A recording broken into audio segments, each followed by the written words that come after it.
a quick, enormous thanks to our dear friends from the University of Bologna joining us from afar and coming in person. It's so deeply appreciated. And a special thanks to Joel and to Kelsey, Joel and the others who made all this possible. But before we continue, I just wanted to turn it over to Janita for a land acknowledgement this morning. Great. I'm going to sit here. Can everyone hear me all right? So, acknowledging the land is an indigenous protocol used to express gratitude to those who reside here. It's honoring indigenous peoples who have lived and worked on this land, historically and presently. It allows us the opportunity to appreciate the unique and relationship that each of us has with the land. That's just a reminder of the broader perspectives and that expand our understanding of the long-standing rich history of the land and our privileged role in residing here and being together.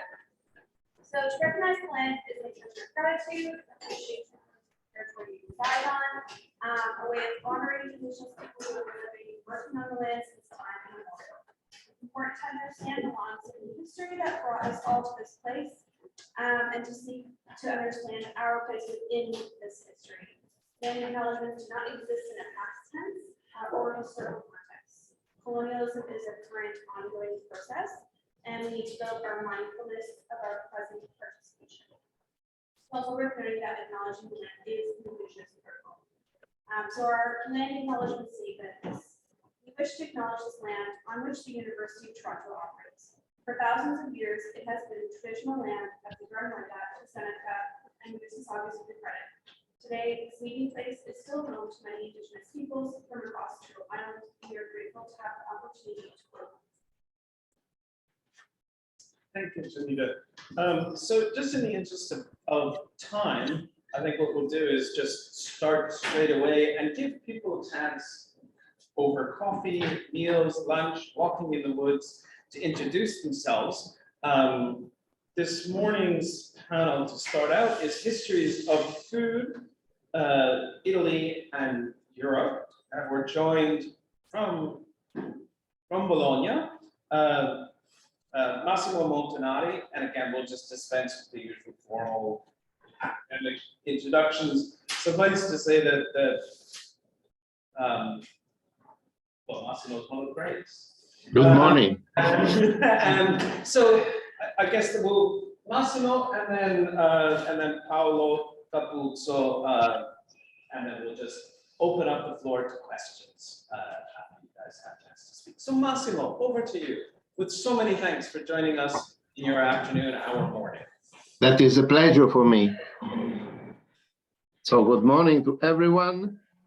I will propose you some consideration about the relationship between taste, food, and culture. When my book, Il cibo come cultura, was translated into English, in the first time, the title was literally transposed, Food as Culture. Then we decided to change it because they told me that in English, as has a stronger comparative meaning, comparing two different things to each other, which in Italian is much lighter. I mean that in Italian, a sentence like this, il cibo come cultura, is perceived as food understood on a cultural perspective. Compared to what I meant to say, this did not work. And so we replaced as with is. This was the final title of the book, Food is Culture. The question is not to match food to culture, but to recognize that food is culture. Food is culture like art, like literature, like music. But what does the culture mean?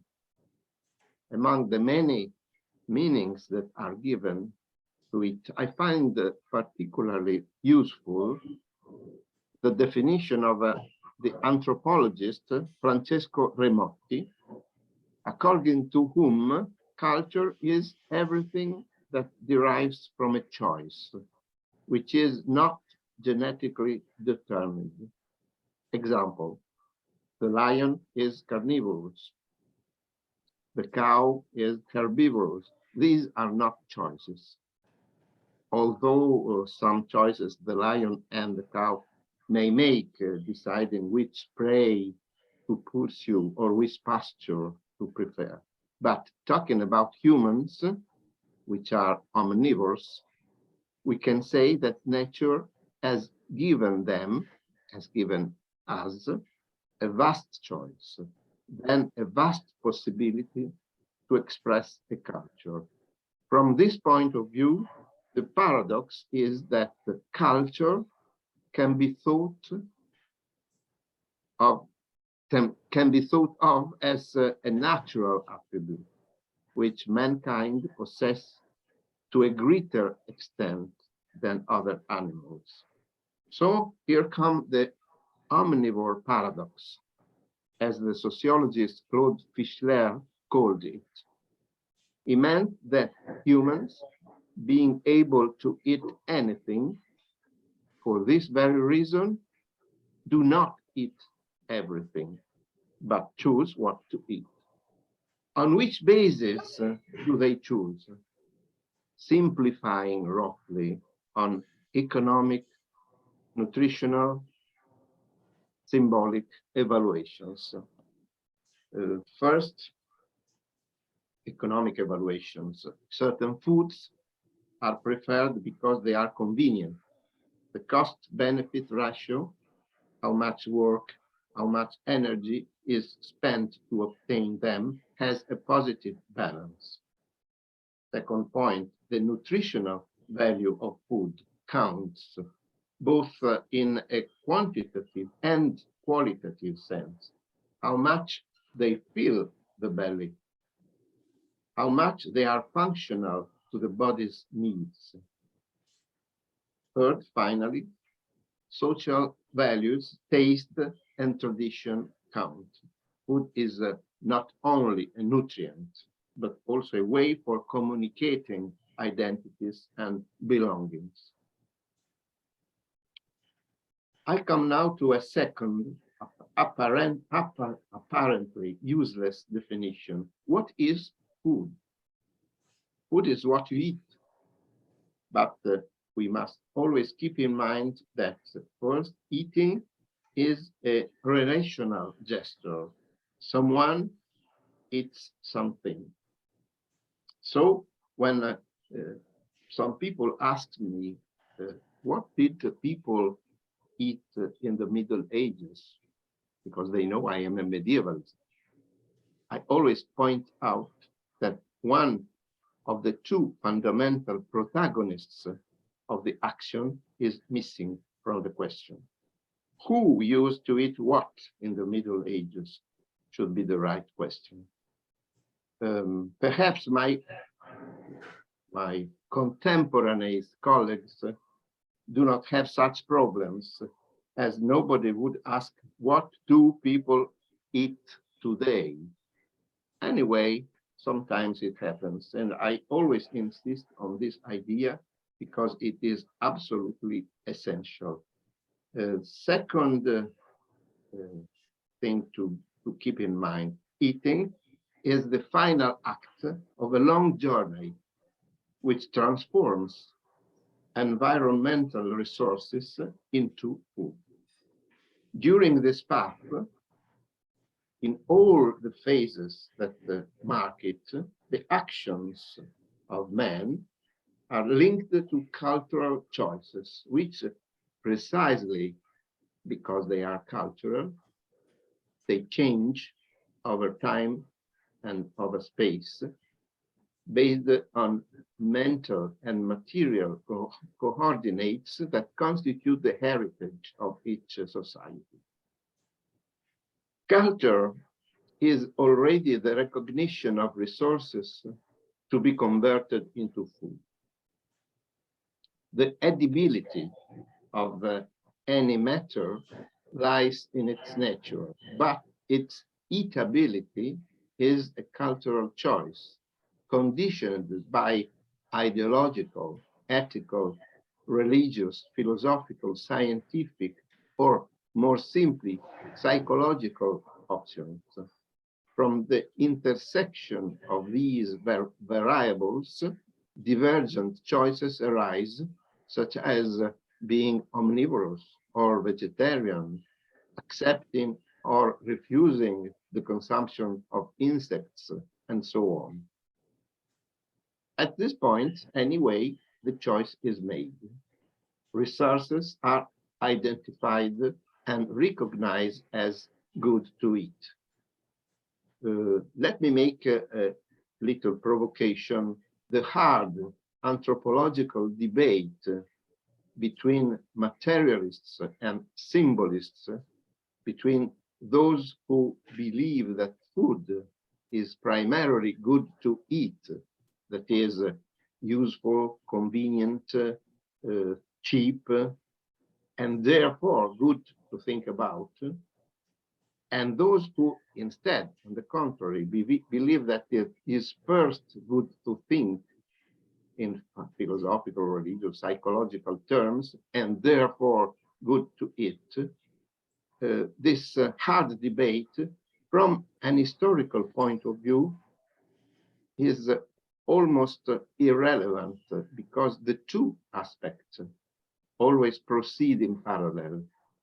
The eater with his culture and the eaten with its nutritional values are both necessary to this interactive action. The next step of the journey is to allocate these resources. They are given to the farmers or the gatherers who selected them.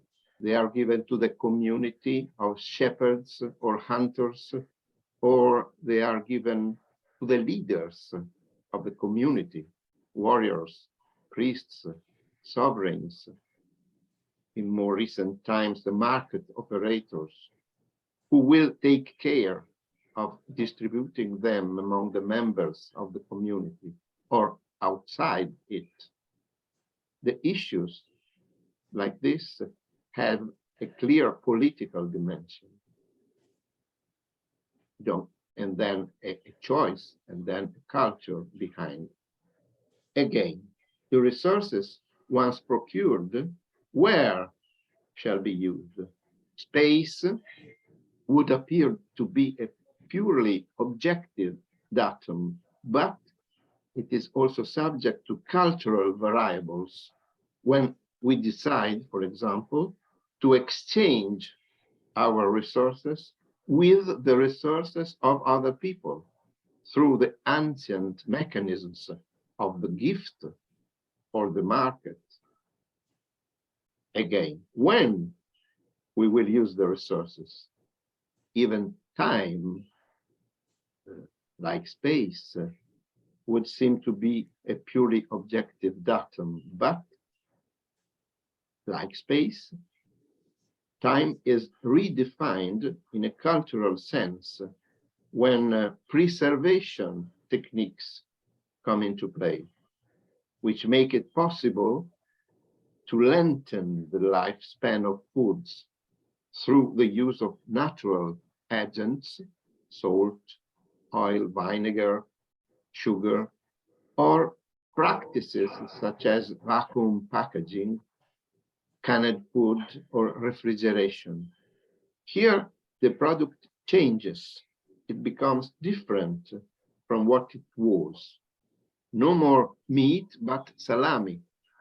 No more milk, but cheese. No more fruits, but jam. These are fundamental strategies prompted by the fear of hunger. These strategies to peasant societies because they guarantee greater, not always excellent, but greater food security. But they are also market strategies for products to be kept because they are destined to travel. Then again, the resources will be transformed into food if they have not already become food in the preservation phase. This is the moment of elaboration, preparation, combinations suggested by taste or by dietary rules, or taste and dietary rules together. It is the moment of the kitchen, the most exclusive action of human culture. It is true that transforming natural products into something different is not a gesture reserved only for humans. Just think of the bees that create honey. Nor is exclusive the idea of flavoring the produce. Some monkeys, for example, before eating the plants they feed on, go to dip them in seawater to make them tastier. However, it is clear that this segment of food culture, this segment of the past, has a unique centrality in human life, especially when it involves the ability to use fire to cook food. This is truly an exclusive human skill. Indeed, according to the Greek myth, a divine prerogative it was, which Prometheus would have revealed to man with a sacrilegious gesture. Therefore, cooking is represented by the most ancient societies as an essential element of culture and the process of humanization, that is the construction of human identity. The final act of our journey will be that of eating, when food is finally ingested and incorporated. Here we find an actual contradiction. Technically, this moment of eating is the most individual and physiological gesture one could imagine. But right here, the social and collective values intensify, which give the gesture extra nutritional meanings of great emotional intensity. Here, above all here, affections, relationships are triggered, which make food a decisive sign of social belonging and group identity. In fact, men, Aristotle called them social animals, have an innate propensity to eat together, to do everything together, because it is more useful, transforming meal times into an opportunity to represent the community and the relationships between people, not necessarily positive, the relationships anyway. Sharing food is the latest and the most intense way in which men express their culture. As Plutarch wrote in his Dispute Conviviali, convivial discussions, I quote, "Men do not invite each other to eat and drink simply, but to eat and drink together." So what I mean with this very few consideration is that everything is culture when we talk about food. Culture is the economic choice. Culture are the social identities and relationships. Culture is taste. That's why taste changes over time and over space. We are not the same tasting people as our medieval ancestor today.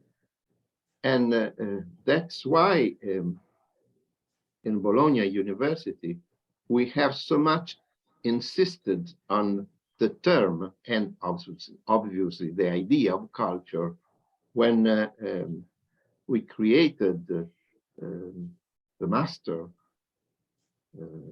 food history and culture that exists since more than 20 years in our department. And the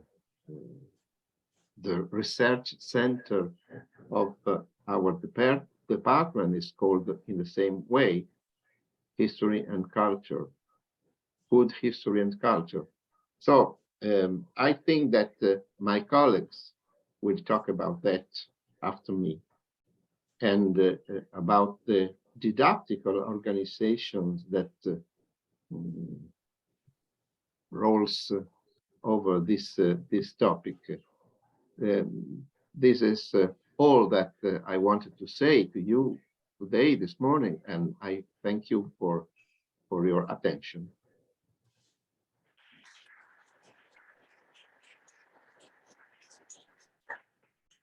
So from the cultural to the political, Paolo. Yeah. Would you like to sit here so you have access No, to here? Okay. Thank you very much for the invitation. And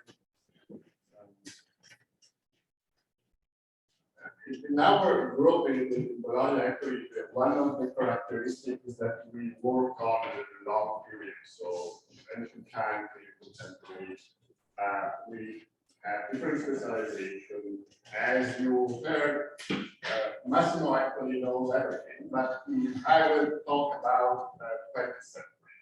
And what I will show you is just a very quick overview on some of the topics we are dealing with.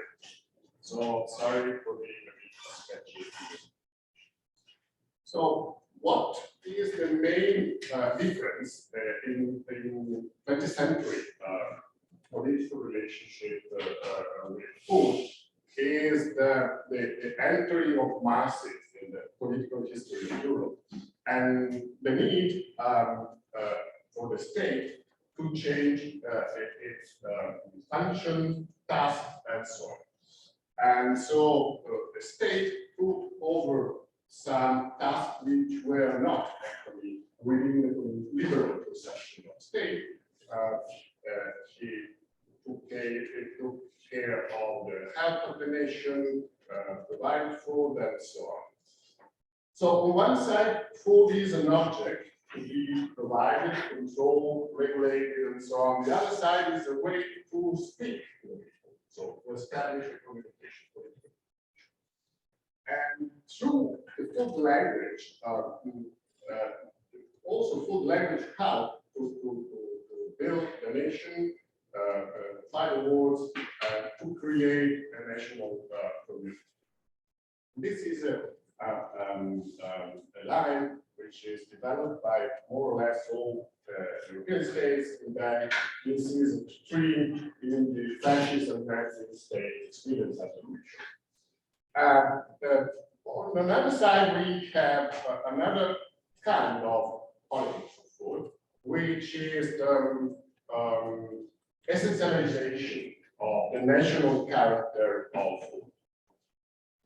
A third level of this relationship between food and politics is related to the second half of the 20th century, in which the function of state declined because commercialization processes then provided the main access to food.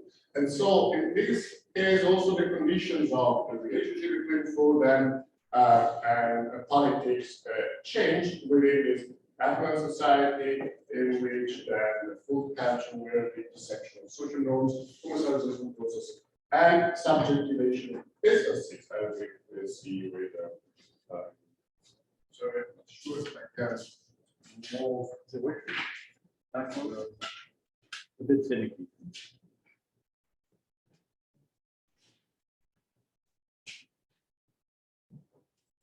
Ready? Okay. So the first aspect, so how states, these are just some examples. So, for instance, state regulation spaces of food processing and distribution within this stage of the urban engine.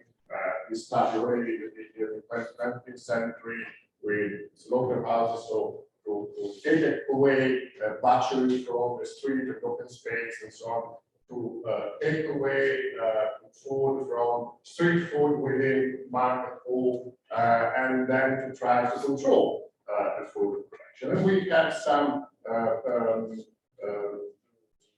laws. The first one was in the UK, the Sale Food and Drug Act in 1975, and the Nationals with the Gazette in Germany was a sort of indication of this UK experience, and all these were related to guarantee the quality of food, which with the industrialization process was entering in a new phase.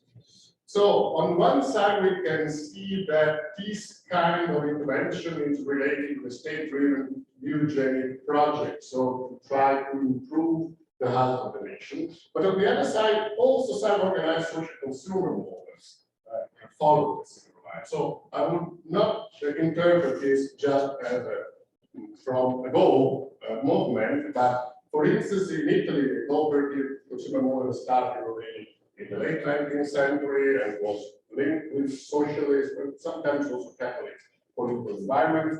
And of course, the price was one of the aims, so to keep price lower, but also the quality of food. To guarantee the quality of food was one of the other. So these are just some examples of the other part around Paris already in the 10. Or these articles in Germany, in Berlin, 96, in Breslau, 98, or this is the interview. They use scale and glasses to guarantee cleanliness and control of the quality and so on. And then the inspection, so policy food. This is an inspection in a slaughterhouse in Hamburg in 1916. So the First World War was an acceleration of this process for obvious reasons. Citizenship for the war actually were processes, parallel processes, in which the material aspect, so to provide food for the people who to fight or to be in home front. On the other side, also the symbolic dimension to show that through the management of food, you build a community. So there are not rich and poor anymore. We are all fighting, and therefore the state will guarantee the food for. So this is, of course, a narrative that after processing slightly. And so the new task I mentioned, so the government production, so the state had to activate agricultural production in order to have enough food for people. Ration card distribute equally, or at least a certain equality of distribution of food. Then an education process, so pedagogical effort to teach the people how to consume, what to consume, in order to make their dietary style consistent with the main aim of the state. And in this sense, they use the food as political language, as I will show you next slide. This is again the state intervening, but in almost all countries which participated in the war, there were also particularly middle-class women association with operating with activism. And here we can see how the private, which was not private anymore, sphere, domestic sphere of the houses, and that of the nation somehow merged or connected. So in order to pursue some state purposes, also the domestic dimension had to adapt with this to new methods and culinary practices and so on. So these are just some examples. This is the in Germany the fruit cabinet harvest campaign in 1960. Germany had a problem of fat scarcity, so they tried to use these fruit cabinets to produce oil and so in this way. And so this is a campaign which also involved children. So children gave this, and then there were some collection points in schools and so on in order. This is another fact. There is also, we also to discuss the visual, because it's different visual between UK, Germany, and the US, but not today. So these are also other examples of this campaign. Overcome the urban-rural divide. So in Germany, well, this was particularly a problem. So because peasants actually didn't try to keep their production. So because prices were low and so on, so they prefer to feed their families rather than. And so this was a problem which was addressed with a particular aim. So as you do your duty, this is what is written there. Seeds are farmed, so you have to give your contribute to this. Or the politics of, or the policies of substitution. This is, we are in France. This is a poster of the Paris municipality, and use potato instead of cereals. All these countries have problems with cereal, so they try to substitute the cereal consumption with other kinds. And then this I will just mention also the way they approach state approach the systems show some difference. So these are one German and one UK communication to the women. And on the right side, you can see how in Britain they try to explain why it's important that you do that and so on. The German is a series of orders. So eat more bread, do not buy cake, be well, and so on. So also this kind of communication about food show how was the relationship between citizenship and the state. So in this sense, the political language of food is having also beyond something beyond. What kind of legacy? What UK is concerned, I will just mention this because in 19th century UK, free trade was a symbol of prosperity. So protectionism will damage consumption, people's consumption, because with taxes and so on. And so here you can see the free trade shop, and then the protection shop, free trade shop, many people arrive every kind of food and so on. And the protection shop, no, this is the state which take the taxes and so on. This is a punishment of. So till the First World War, this was the narrative. So state didn't have to intervene in this agricultural because this is a symbol of prosperity. On the other side, nutritional researches, particularly during the First World War, show how important was milk for children for the health of the nation. And so the state, the intervention state, became the symbol, the one that is Frankman studied this kind of, and taken from Frank. The war legacy in Germany was different. And the rise of the Nazi in Germany, this aspect of food and particularly famine was very important. It became one of the tools of the fight against Bolshevism.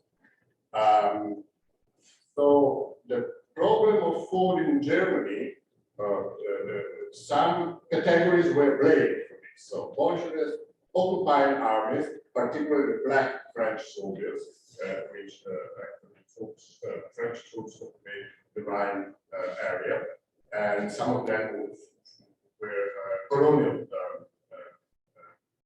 troops from Senegal, and then Jewish shop. So here you can see there is this visual campaign, so that the Bolshevism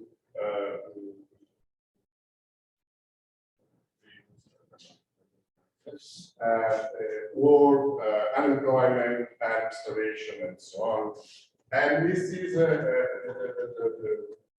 this Organization for the Salvation of the White Race, which produced this kind of posters, and you can read it. You can see this black soldier, and then the children, the German children, and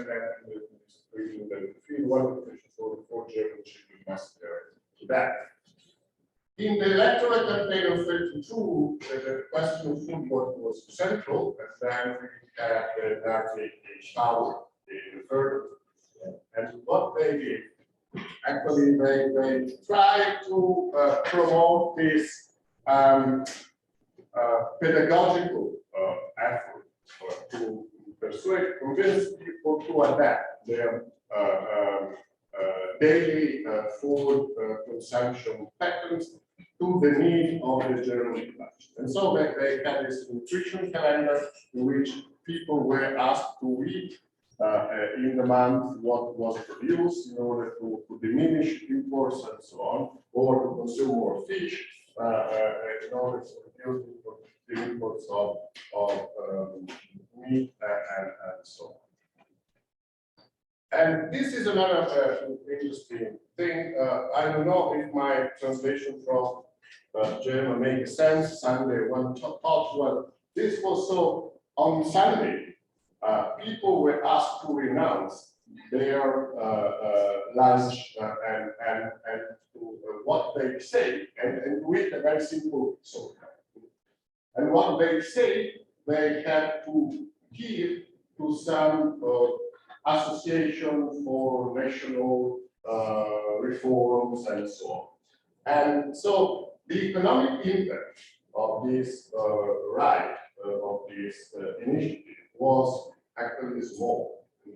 But the symbolic impact was very important, because it was a sort of sacrifice of the community, of your own meal, in order to provide support to the whole community. And so people gathered then in squares of the small cities, and they consume. And here you can see that also Hitler and Goebbels also participated in this. And this was a way to call German people to the sacrifice. And it was a preparation of the book that happened before. Well, I will now go quickly. There is also the autarkic. Do I have some? Yeah, 2 more minutes. Yeah? Yeah. Just two points. This is the Video Gastronomica Italia. This is a very, very important book. It was published in 1931.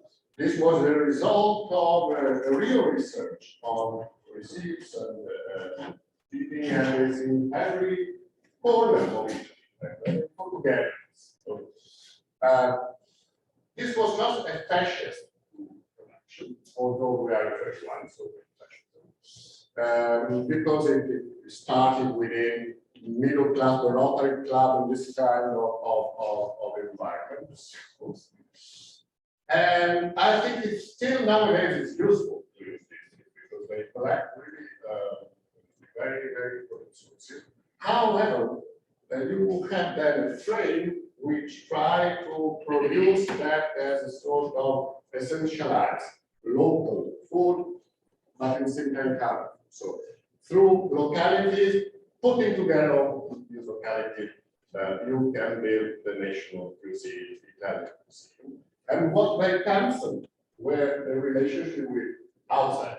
And I could give you different example of this, couscous Carpanese, which is typical of Trapani, but of course there are Arab influences. You have the cassata, also here you have even probably the word cassava is from Arab and the banyakal from the red that were days of the Jewish influence. Just let me stop just a moment on Canadian, which were considered something Italian. Actually, Canadian are a product of the Habsburg Empire. You have these whole words I put there in Czech, Hungarian, Slovenian, Ukrainian, Serb, Croatian. So to define slightly different kind of Canadians. So what they did actually, they collect, but then they try to push and essentialize the roots of this. And I think that this actually made war to be better analyze the function of empire. So I know you are working a lot on colonial empire food, but I think also the three European empires, Habsburg, Ottoman, and Tsarist empire, could be interesting to make some. The second part is finished in 2 minutes of the century was characterized by these three processes: industrialization of food production, urbanization of food consumption, because Italy till the middle of the 20th century was still a rural peasant society, and then very quickly industrialized. And so people who stopped to consume the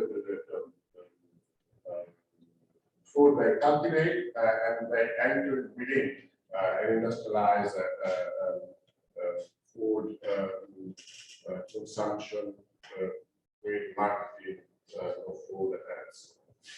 So this is a real moment in which, from hunger to abundance, which is also a title of Massimo's book, I think, this title, because in very short time, poor society, rural society transformed. After the 70 crisis, we have a criticism of this. Also, after the spread of fast food in Italy and so on, we have the birth of a new cultural environment, which actually approached the issue of food in completely different cultural and historical way. I just mentioned the goal at the journal started in 83. How can I translate the goal? Good to me. Yeah, Good to that, but also means. Yeah, the Gola has two. This is throat. This is the anatomic, but the Gola is also the crave for. Yeah, Blood yeah. Anyway, this was very important. This is the origin of the food studies in Italy, although we didn't use that word by the time. And you have a cooperation of historians, anthropologists, literary studies was represented this, and in order to rediscover the food as a cultural phenomenon to be analyzed. And this kind of transformation in the humanities and this interest in a new approach to food actually was at the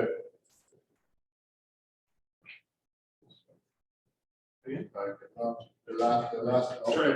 This is the last one. You can see there Carlin Petrini, with his red flag in the early 80s. He was the founder of slow food movement, and still nowadays he's the guru of the, you know him probably, yeah. And this was in the early 80s, I think. So the roots of slow food movement was within also this new cultural approach to food. Then you have also a political root, which was in the Italian New Left. So you know that Italy was the Western country with a stronger communist party.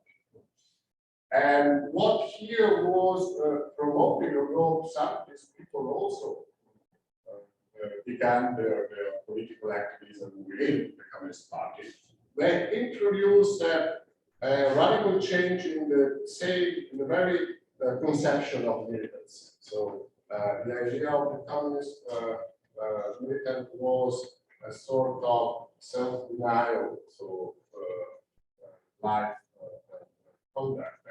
And they consider food as something which had to do with bourgeois attitudes and not. So they really make a revolution. There was a heavy confrontation within the Italian left in the 80s. So, is food something which we have from a left-wing vision of the world to consider, to discuss, or is it something bourgeois and we have to do just material things and so on? And so, at the same time, although there was this confrontation within the left field, political field in Italy, also critique of 1980s hedonistic consumerism and the arrival of fast food, McDonald's in Italy, which happened in the 80s actually. And the idea, sometimes food is connected with tradition, but I don't think this is correct. So pleasure is the core of this political project of food, but pleasure is intended as a self-reflexive process of relationship with material culture. And so pleasure has to be mediated by awareness, responsibility, knowledge, and so on. Is not something which is simple to be experienced. So good, clean, fair, these are the three keywords of the movement, and that means good in terms of taste. So you have to appreciate it. But then clean, that means also the quality of food, sustainability, and fair, that's the social dimension in which food is produced. So in this sense, there is a rediscovery of local food, but not in the terms of authenticity or essentialization, as I show you with a gastronomic one, but to look at different foods. This is important because you have varieties of products and how to prepare and process, and then you can create new combinations of innovation and so on. This is all, and thank you for your attention.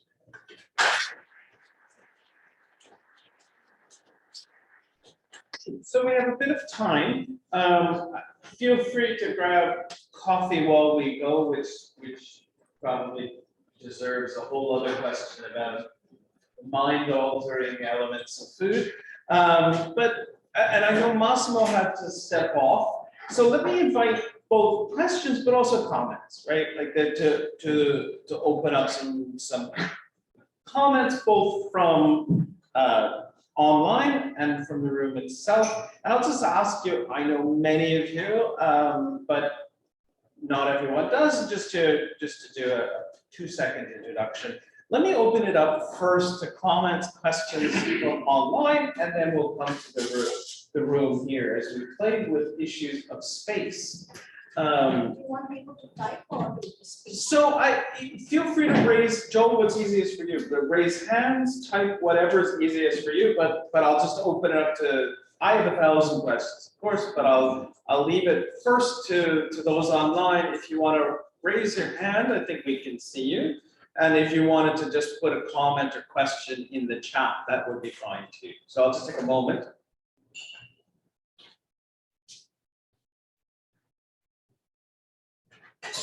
I can see that a couple of people had questions about the recording, so you can, we know who's registered, but then we can just send it on to this. We'll cover that after, but so I can also open to the floor as those online come up with thoughts and questions.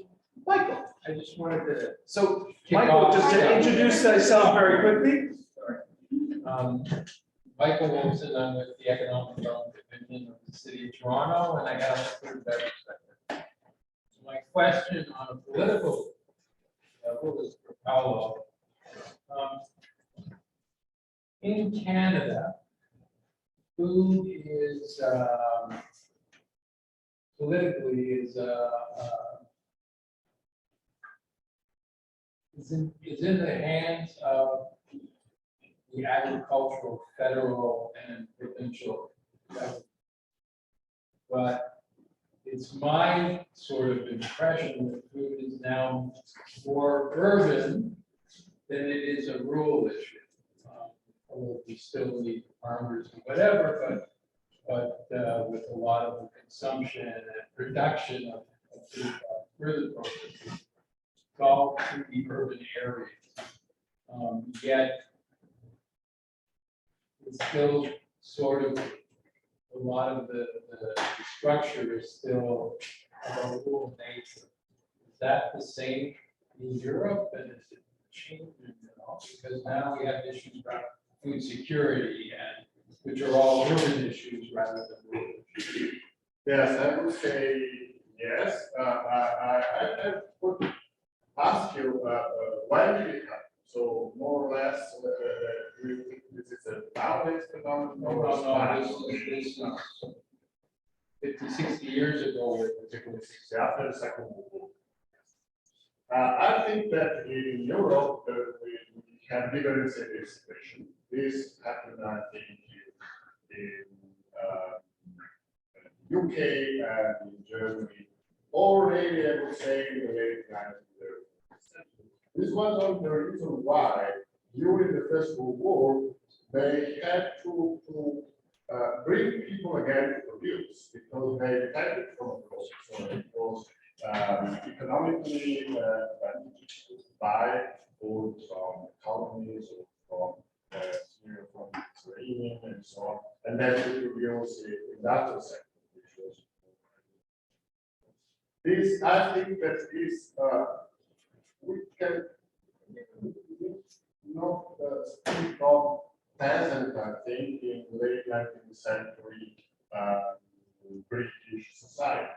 They were not peasant anymore in the sense of continental Europe. So people living there having certain kind of oral tradition of food preparation and so on. They were more as factory workers working in a rural life. And in Italy, this happened quite late, because still at the beginning of the majority of the population lived in the countryside, and they were peasants, and they ate what they produced because they didn't have money. Then it changed dramatically, and I think that it is a problem mentioned, so that since the late 60s and 70s, then this more valuable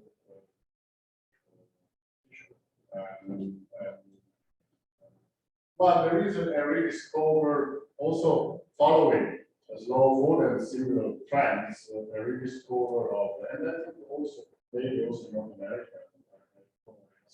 If there are also here a rediscover of the cultural production with quality, and then the possibility to commercialize your product directly to the consumer. So this kind of experiences are, but I think that at the moment they cover quite limited share of the market. So, I don't know if Just on a political level, yeah. okay, you have ministers that look after. Yeah.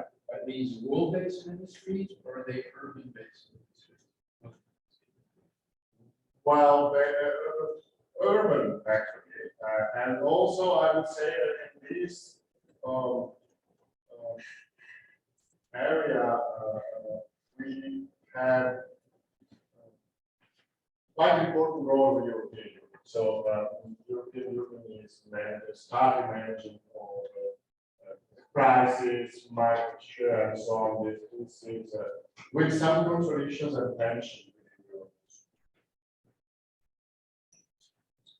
Jeffrey. So this is also a question. And Jeffrey, just for Oh, those, yeah, so everyone here knows.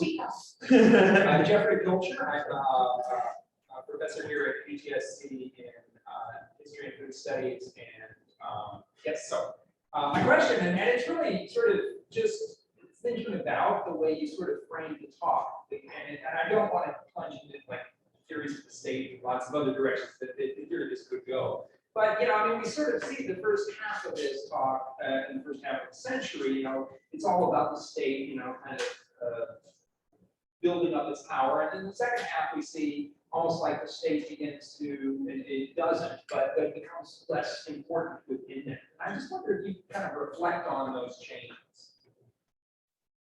So why is Yeah, that? yeah. Okay. Well, on one side, we have Europe that talking about it, 2 World Wars. So it is actually shaped also the European reforms. With the exception of the late 20s, in which it seemed that the free market would actually recover, but then after 29, it's. So I think that the experience of war was central in shaping the relationship between states and food and citizenship. I didn't mention the Soviet Union, but it was even more Italian example. There, they took complete control of resources and the economic market, with the exception of the overall economic policy that lasted 5-6 years. So, after the end of the Second World War, actually initially, if we look at the economic policy in 46, 7, 8, and 9, they didn't actually, they thought that the state was still important, and the reconstruction of Europe had to be centered on the state. But then actually the development of markets and so on shifted the problem. People had enough money to buy the food in the supermarket, which arrived in the late 50s, and so the state then was a Ministry of Agriculture, but this was actually more aimed at defending the remaining peasants rather than to provide food for people.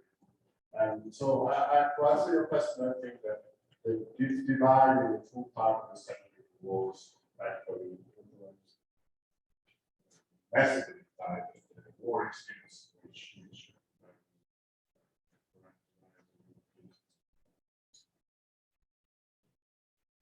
Yeah, Josh, and then Lisa. I'm Josh Arthurs, I'm a history faculty member at UTSC. I was interested in bringing your narrative up to the very present, and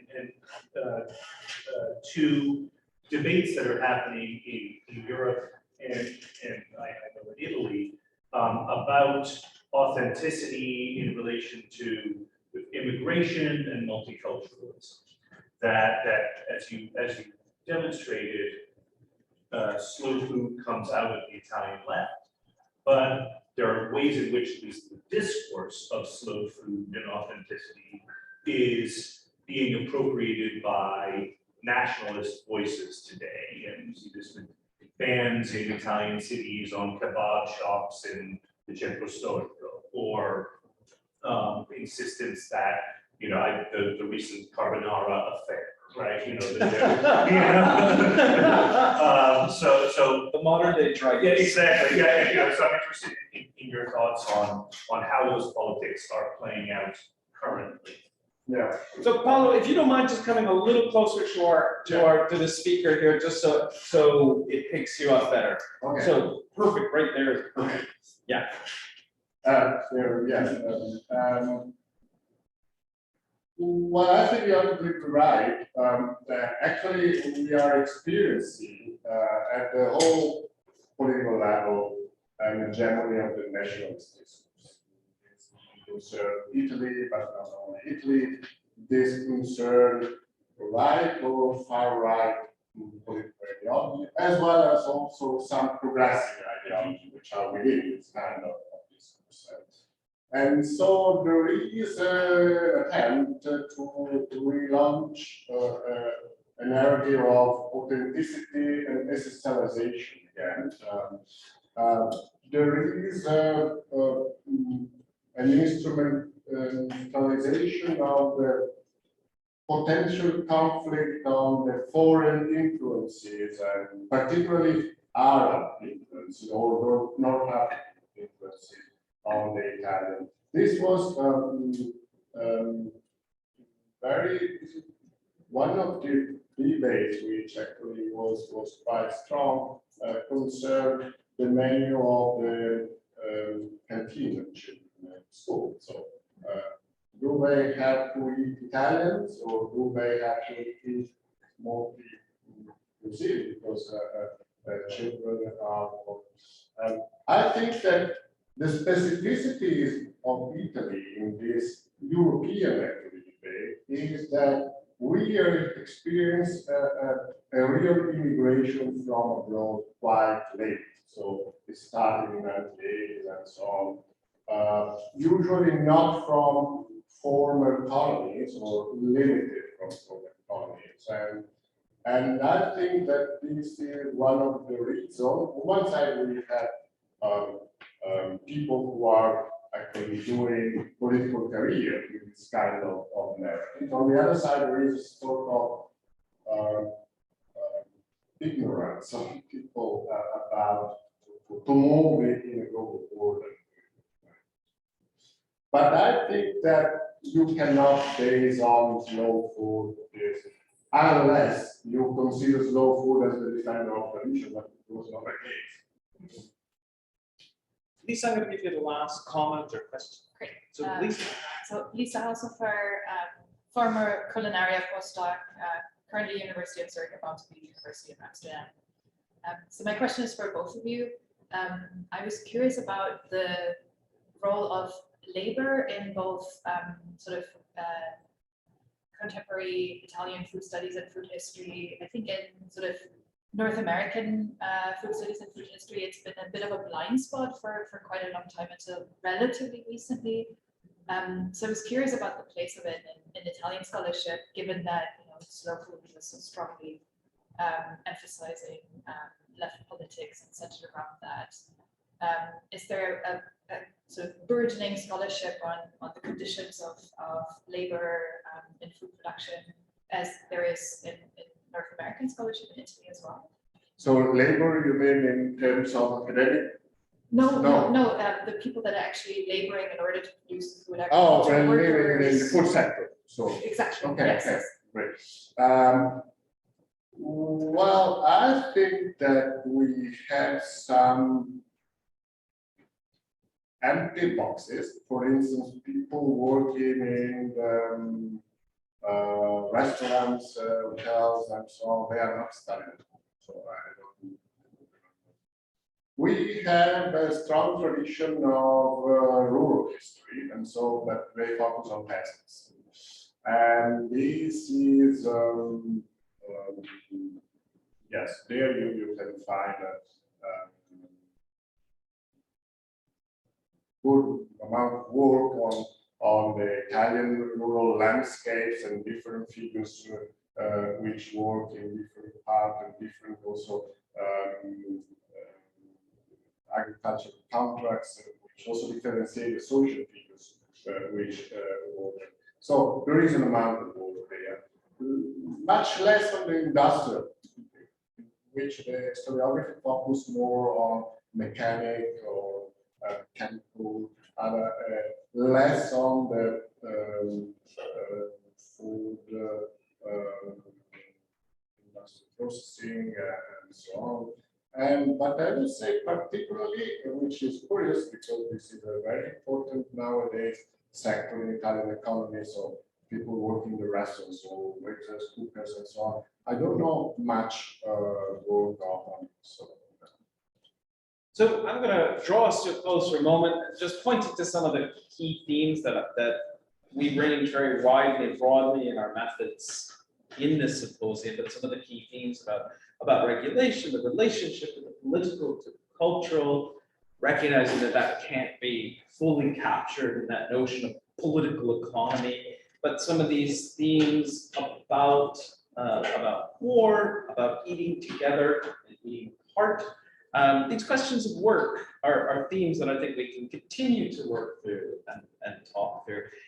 One of the key jobs of the chair is not only timekeeping, but letting you know where the washrooms are. They are down the hall to the right. And we will reconvene 5 minutes, Joe. Yeah, so just, we're gonna hand over to Professor Jeffrey Culture, just to let you know, there will be an indeterminate number of undergraduates from Jeffrey's class, eating and drinking in the Americas, who will join us. And so washrooms, coffee, that the undergrads find their spaces, they grab their stools from the back, you can leave your stuff here. Yes, we reconvene in roughly 5 minutes, but there may be a period of confusion for about 10 minutes.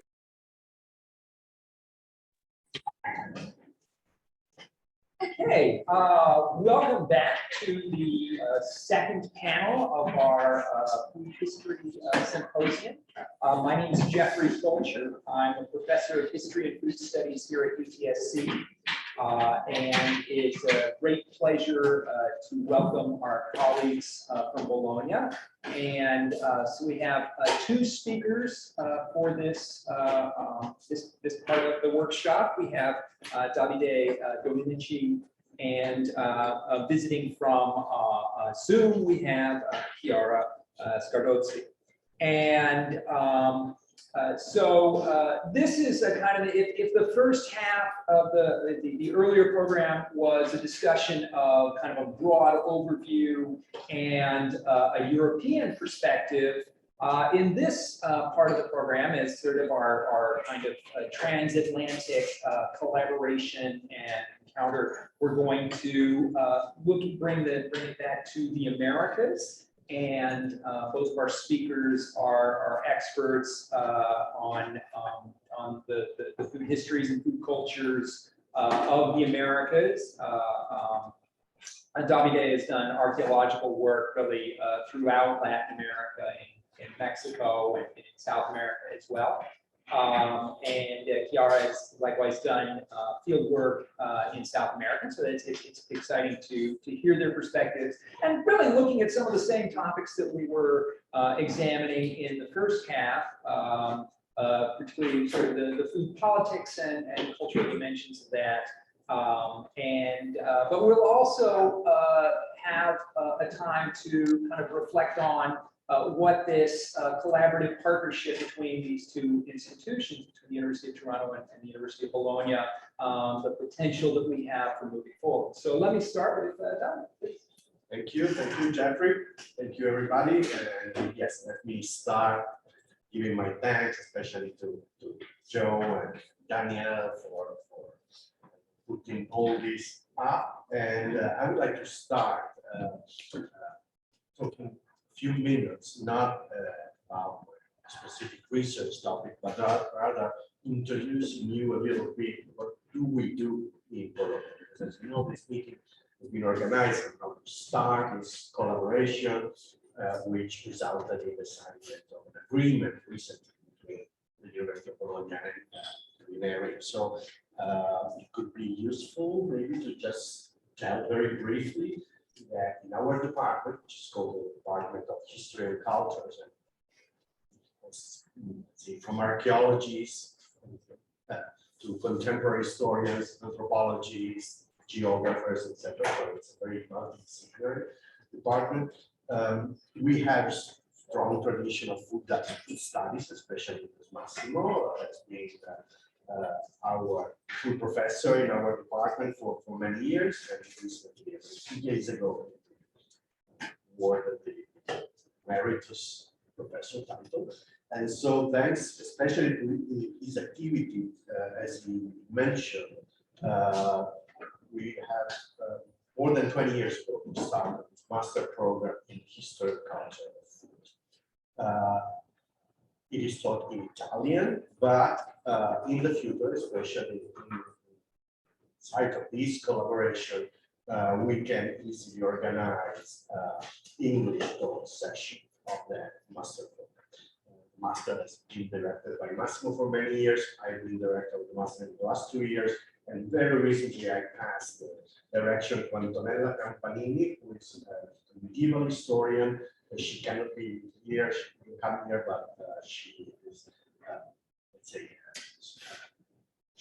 from Massimo, and so she is very happy, and she will be very collaborative in this regarding this agreement. Apart from that, in our department, we have 2 master's programs taught in English.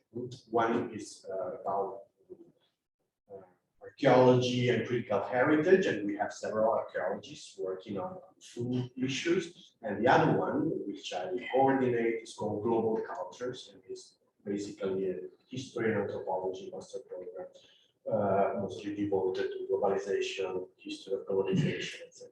And that's the perfect venue for exchanges. And I can already say that in December, Daniel will come to Italy to teach a course of 8 hours, an intensive course of 1 week. And that's, I would say, that's the best venue we have to organize very easy exchanges. We can teach these intensive courses. What else? We have a research center called Storia Cultura della Alimentazione, History and Culture of Food, which organizes workshops, seminars, usually in collaboration with the master. So basically, this is an overview. We have archaeologists, sociologists, anthropologists, and historians, obviously, dealing with food studies. So this is what we can offer, let's say, as a counterpart, and I really hope to soon see many of you in Italy in the future. Daniel will open the bar. This said, I can kind of pass to my own research topic, but let me say that as part of this collaboration a few years ago, Massimo, Paolo, and I, we co-organized a research project called Cucina Politica, political cuisine. Yeah? And so that's why we decided to organize that project, because we study very different areas and periods, etc. We have this common interest in the political dimension of food practices and food discourses. And so as part of that project that we kind of started working on the topic that we are talking about today. And as Jeffrey said, I've been working on Mesoamerican food practices and discourses. And archaeology, having passed as an archaeologist. And so I was mostly interested in, let's say, material aspects of food, nutrition, etc. And also I've been working quite a bit on hypogeneal rituals in Mexico, so ritual practices related with, let's say, food culture, fertility, etc. But in more recent years, I've been working on early colonial times, especially on the transatlantic circulations of objects, plants, animals, etc. And my main interest regarding the food part of my study has been the creation of food discourses in early colonial Mexico, early colonial Mesoamerica, which is well-known context, very important books. One of them written by the most famous important book written by Jeffrey on the longer period, another book by Rebecca Earl, so that moment of Mexican history is very well known, and it's well known how food discourses had a key role in that. But what is interesting to me, because I come from indigenous study, is the indigenous part of the production of food discourses in Colombian Mesoamerica. We have few sources if you compare with other areas of the world, but those sources are really interesting. The most important, the most famous one, I'm sure you heard about, the Florentine Codex by Bernardino de Sahagún, Franciscan friar who coordinated the that project, but who worked with indigenous informants. And many studies dealt with this food-related information and on how Westerners use that information to build political discourse. Stereotype on cannibalism or nationalistic use of indigenous food in Mexico, etc. My question is, my starting question is, but these indigenous informants who work with European Western scholars, were they neutral informants? Obviously not. They were members of the elite who were negotiating their political, socio-political position in Mexico. So what was their political agenda? Why they were talking about food? Why in Codex Florentinus you find a chapter with 140 now what names of food preparation? We can easily understand why the friar recorded. He was interested in lexicography, in learning indigenous language, in order to evangelize people. But why indigenous informants were so keen, were so prone to speak about food? So the initial question is food a powerful political lexicon for indigenous people too in early colonial times? And obviously, my answer is yes.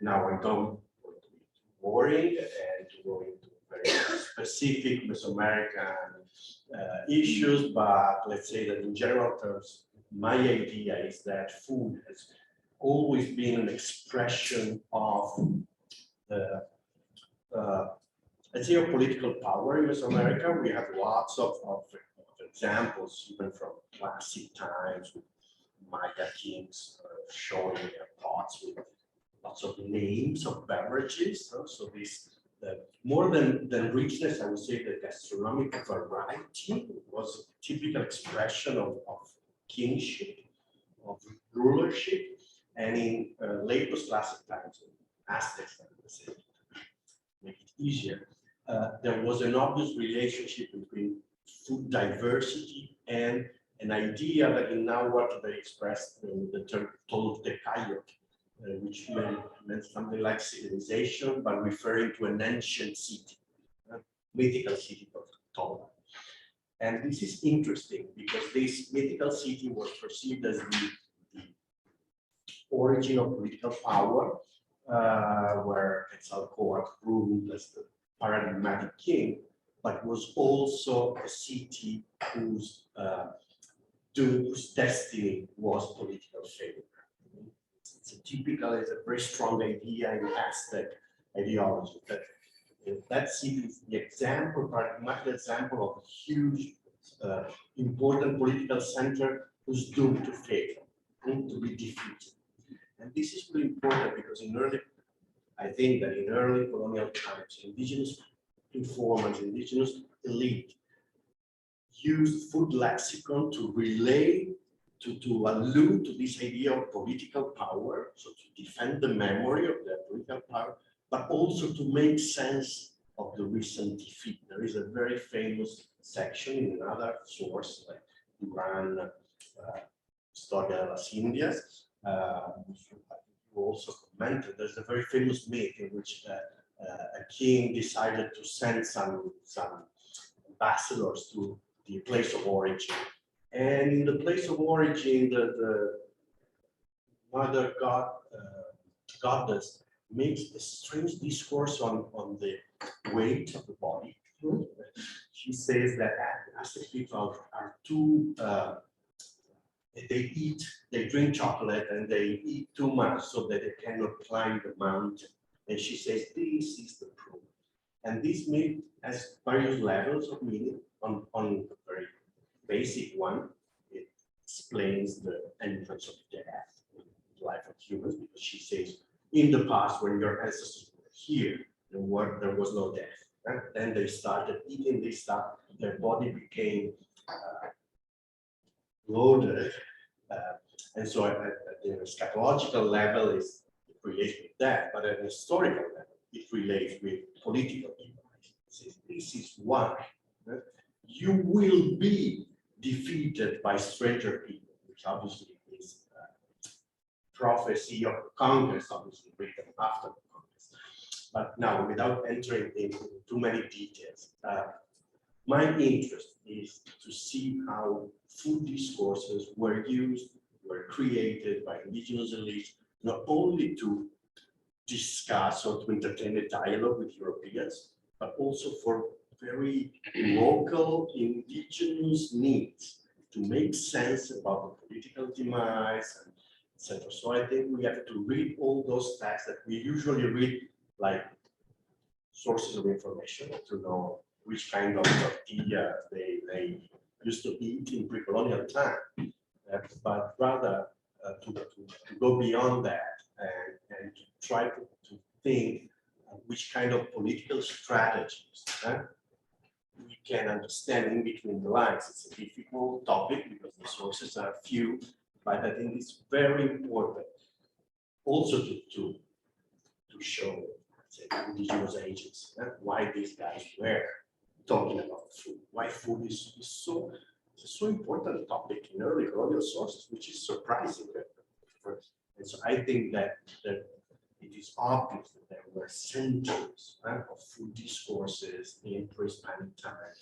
And so if we study that past, we are able to read early colonial sources in I would say, in a new way. Okay. Thank you. Okay.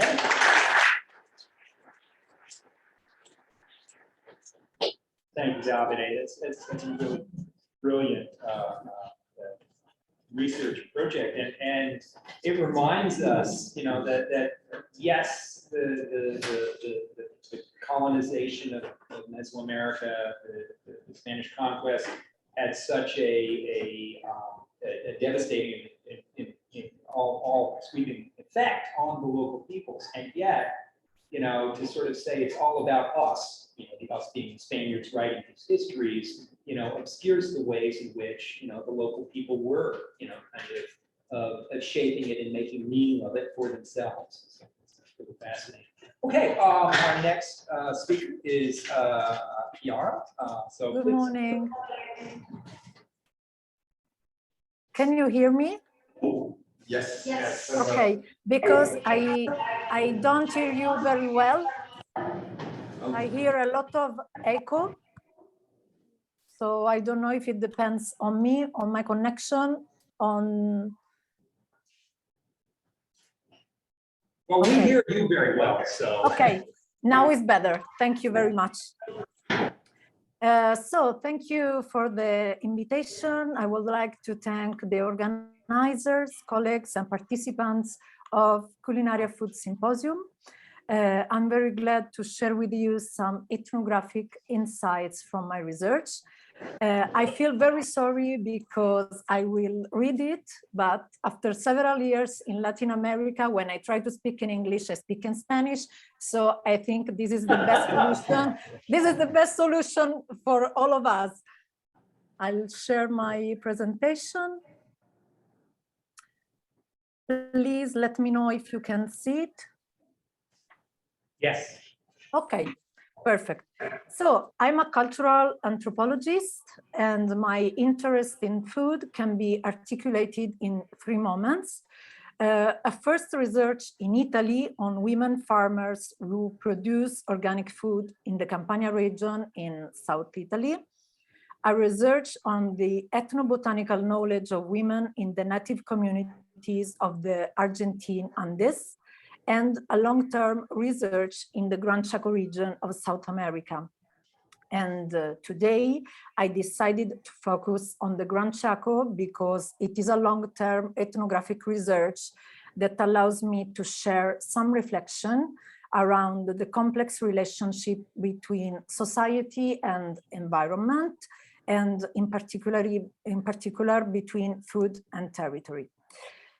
Let's start. As you can see, the Gran Chaco is a big ecoregion that includes Argentina, Bolivia, Paraguay, and a small piece of Brazil. It is the largest forest area in South America after the Amazon, and is characterized by an incredible biodiversity and linguistic and cultural heterogeneity. It is historically inhabited by native societies belonging to different ethnic groups. The largest is the Wichi group, with hunting, fishing, and gathering economy. And since the early 20th century, by cattle breeding herdsmen families who call themselves criollo or campesinos. We can translate it as peasant people. My research about food came along my main research about indigenous and campesino land rights in Argentina, specifically in the province of Salta. And you can, as you can see, my ethnographic field is situated in a border area between Argentina, Bolivia in the north part, and Paraguay, where various indigenous communities formally united in the La Caronat Association, that means our land, were involved in a process of territorial claims that began in the 1980s and formally ended in 2020, when the Inter-American Court of Human Rights declared that Argentina violated indigenous groups' rights to communal property, a healthy environment, cultural identity, food, and water.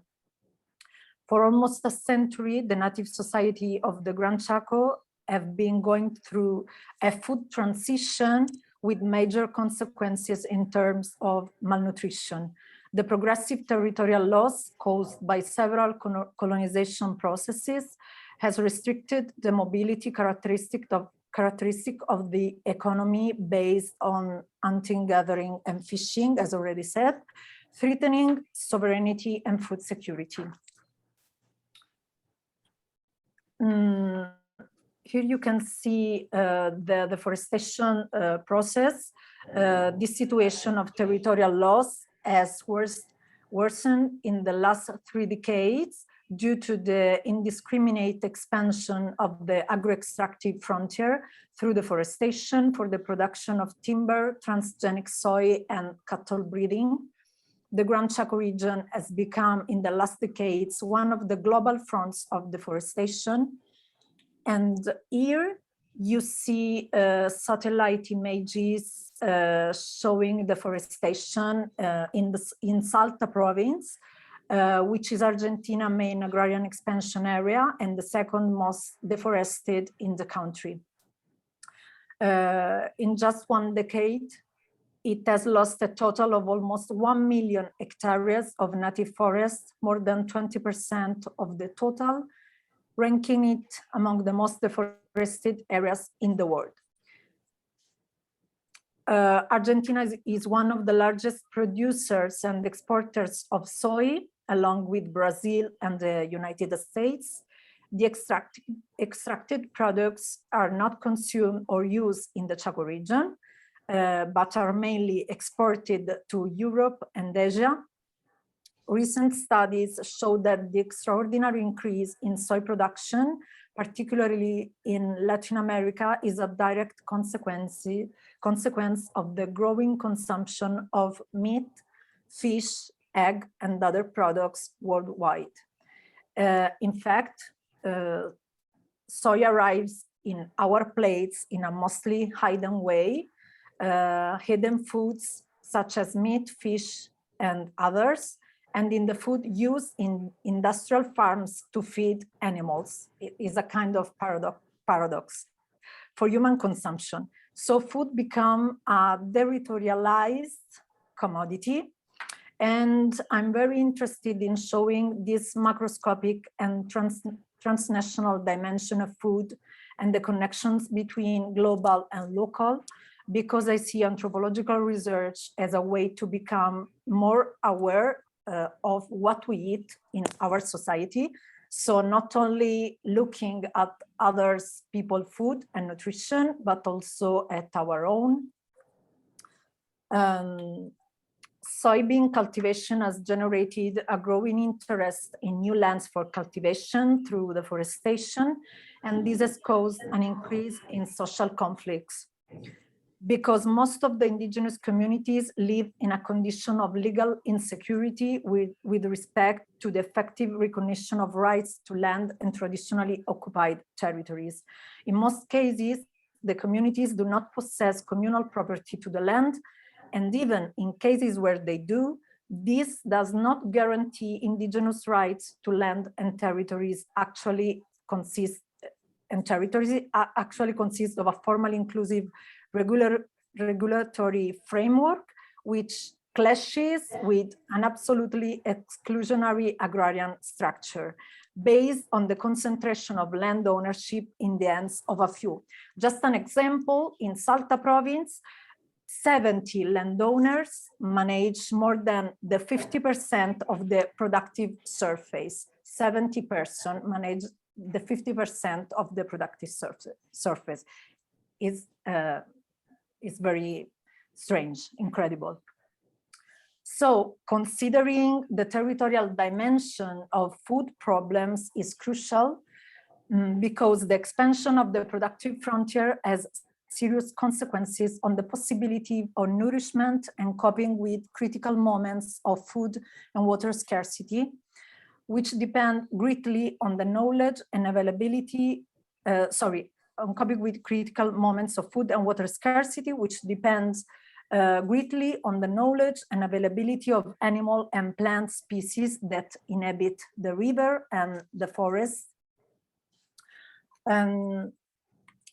As you can see in these photographs, the forest is the base for collective way of life. It is locally called monte in Spanish and tañí in Wichi language. El monte, the forest, provides products for human and animal consumption, for the manufacture of houses and different kind of artifacts. Without forest, there is no territory, and without territory, there is no collective possibility of being in the world. And the irreversible forest loss not only destroys biodiversity, but also increases the temperatures characteristic of this semi-arid area. Drought periods are longer, flooding increases and water reserves recede. And added to this is the damage caused by the use of agrochemicals, such as fertilizers or pesticides, for the cultivation of transgenic soy, resulting in the contamination of soil, water, and air. These effects are not confined to the plantation area. Aerial fumigation, for example, reaches territories even far away from the affected area and has serious social and health consequences. This area of Argentina is one of the most vulnerable in the country in socioeconomic terms, because the environmental deterioration is compounded by socioeconomic effects, social conflict and rural exodus grow, rural labor is lost and poverty increases, food security decreases and health risk rise. And structural malnutrition, which predominantly affects children, is the direct consequence. An elderly witchy woman called Teresa, who lives near a soy plantation, once told me, malnutrition came to us when we stopped feeding from the forest. I find this image very fascinating. The forest feed the society. And in this sense, also as ecofeminism perspective suggests, the body and the territory is an inseparable unit that shows us the intrinsic socio-political nature of food. And today, the Chaco region condenses the contradiction of an unjust globalized agri-food system, which, while it satisfies one part of the world, starves others, converted into agro-extractive zones where obesity coexists with malnutrition, even within the same domestic groups. The production model based on monoculture and the logics connected to it transform territories and societies and imposes a technological, economic, social, and political change of an entire region. This situation reminds us, of course, colonial forms of space and population control adapted to the new global scenario and the neoliberal economy. And for this reason, adopting the perspective of those who suffer from deterritorialization, it is possible to speak about neocolonial extractivism, as Eduardo Gudinas and Maristella Svampa suggest in the field of political ecology. I have dedicated some of my most recent publications to these themes, reasoning on the link between food and territorial insecurity and the emergency policies that are implemented in the province of Salta, starting from the death from malnutrition of children belonging to the Wichi indigenous communities. Those groups has become the privileged target of numerous policies, emergency policies aimed to resolving the so-called food crisis by acting on the symptoms, the lack of food, instead of on the causes, territorial precariousness and environmental deterioration. In 2020, together with a group of Argentine researchers from different institutions, we started a participatory action research project that is called Por una alimentación de vida. In English, it could be for a due nutrition, for a proper nutrition, maybe, that was funded by the Argentine Ministry of Technology and Science.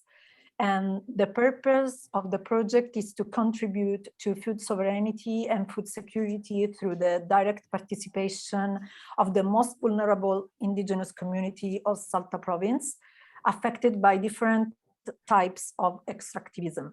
One of the objectives of this participatory research project is to understand the ways in which scarcity is perceived and dealt with, and what solution can be implemented to curb it and adequately overcome critical moments through participation in public policy design. We easily understand that the so-called food crisis and the lack of food and water, far from being a naturally intrinsic feature of the region or of native modes of production and economies, this is one of the most consolidated stereotype of hunter-gatherer economy, emerges as a product of the asymmetrical relationship between a state, market, and indigenous societies. As James Vernon writes, the category of hunger becomes a critical locus for rethinking how forms of government and statecraft emerge and work. In this perspective, food security and consequently insecurity are closely linked to the territorial autonomy that makes food production possible. Imagining the right to adequate food and nutrition as a collective and not an individual right. I thank you for your attention, and I remain at your disposal for any question.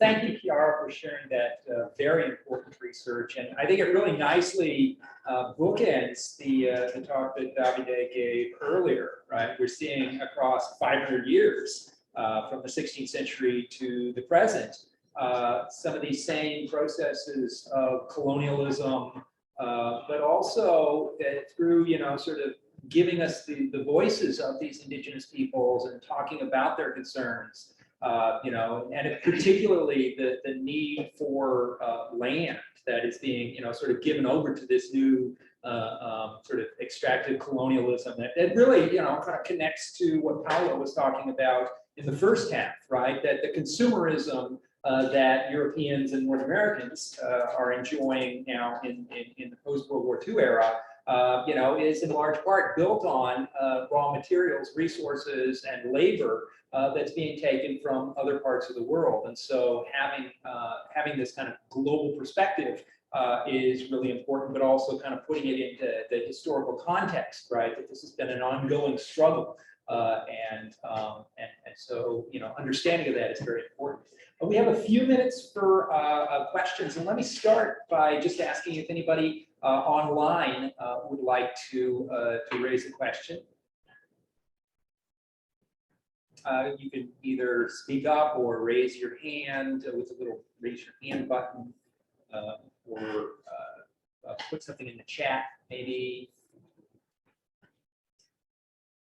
If not, you can think about it and send us one. But I'll open up to the in-person workshop if anybody wants to raise a question. Here, please. So thank you for those wonderful talks. I'm Sierra. I'm a postdoc from Culinaria, and I'm doing research as well, finding similar themes to what Kiara was discussing, sort of neoliberalism. And I'm interested in Kiara about the participatory action research project on nutrition, because I'm doing something similar, and I'm finding that while capturing the voices of vulnerable people about their context is a political project in and of itself, I'm finding that there's a very large disconnect between that level and the wider politics or political economies underway. So I guess the question that was asked by you earlier around what's the politics or the agenda of capturing these voices, how are they used? And maybe if you could discuss, Kiara, how you're involved in the wider political actors, the state is funding this, how are they using this knowledge? How are the sovereignty groups involved in this? Sorry, maybe it's better if the speaker come closer to microphone because I cannot hear you, sorry. All right, can you hear me better now? Yes. Yes, okay, so yes. The question quickly. So I'm doing a similar participatory action research project, and I'm finding that while capturing the voices and questions of Indigenous populations, of local people, especially those who are most vulnerable, is very important in a political project. But then how do you connect that to the wider politics? Because at that level, those people aren't necessarily aware of those wider spaces, and the politicians, especially the state, doesn't necessarily care either. So I'm just wondering if you can discuss the question sort of that was raised by Davide earlier about what's the politics of capturing this knowledge, what is it used for, and then what I'm finding in my work is that it's being co-opted in a way that knowledge, that those perspectives to put the responsibility then on those people to solve their problems and not the wider state and the wider politics. So I appreciate your insights, your advice, even for research on this and other contexts. So thank you. Okay, thank you very much for your question. I will try to answer. It's a big question. In particular, with this project, we are trying to work on several levels, and we are trying to work with a big institutional partnership that involves NGOs, hospital, yes, I'm thinking Spanish and I translate in English, so you can correct me if you want. Hospital, NGOs, local association such as Indigenous Association or Campesino Association, because for us the most important things is to generate an agenda with a bottom-up strategy to connect different level of governance on the territory, because indigenous people cannot participate in the political food policies.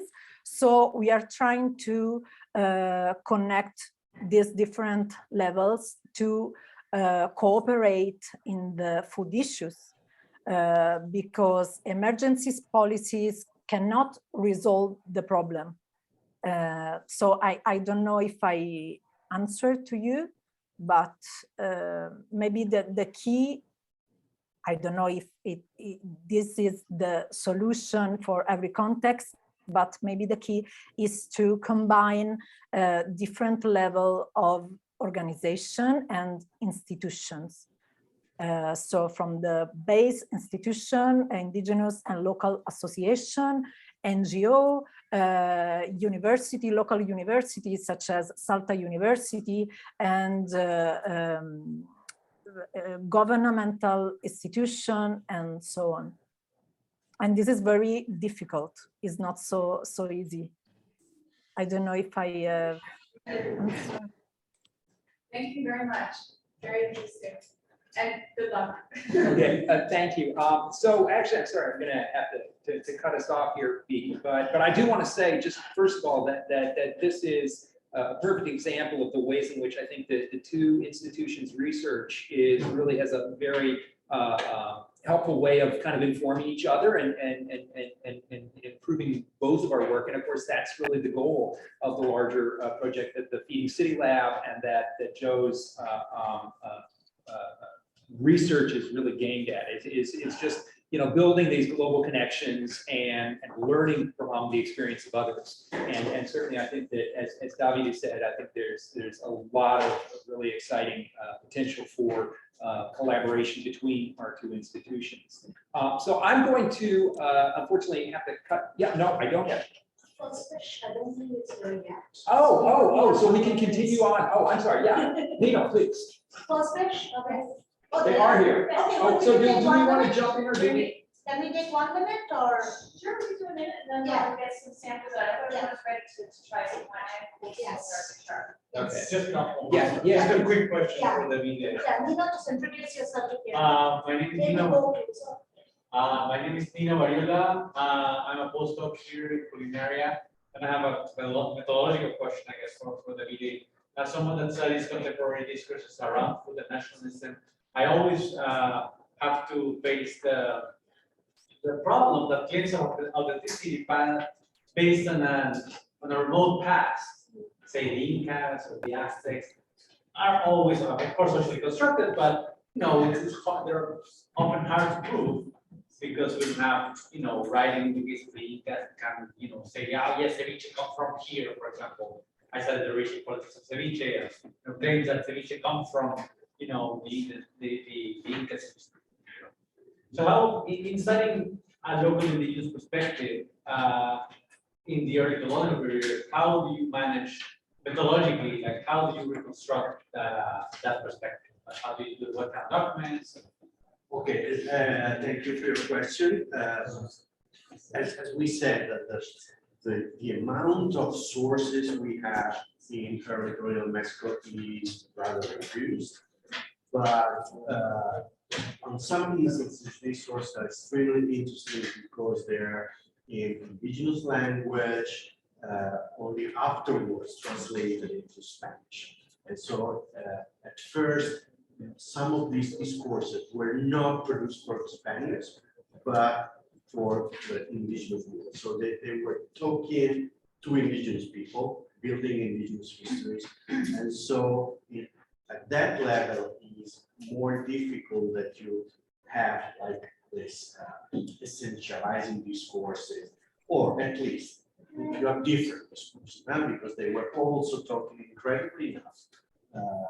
At least in the Aztec world, when they were speaking about food, they were in the indigenous world, in early colonial time, they were often speaking about civilization and barbarism, but in a very local way. There's nothing to do with civilization and barbarism in Spanish. But these two discourses overlapped, and so there was, afterwards, you can see kind of usage of this indigenous information by Westerners interested in building discourses on authenticity. And just to give you two very different examples, in early colonial time, it is obvious that the Franciscan Sahagún was using that information about gastronomic elegance and refinery because he had a political interest in saying these guys are very civilized. They were idolaters, but they can be converted in wonderful Christians. So they're very good, they're very civilized, etc. The other range, chronological range, I'm sure, I don't know if you've read the Mexican application to UNESCO for the, especially the first, the failed one, the 2005 one. It's incredible how it uses those sources, mixing them up, mixing the Moctezuma's dinner with the text from Sahagún and telling us that Moctezuma was eating such kind of tortillas, which is not true, simply not true. It's a makeup with early colonial sources, obviously used to create this idea of authenticity with tortilla, which is 8,000 years old, etc. And that application failed, and so they have to change it. But so yes, that risk is very strong. You always have, at least for some specific sources in early colonial time, you can kind of spot that they were produced to have a discourse directed toward indigenous and not only Spanish. So there is a risk of essentialization of political usage, but at least very different from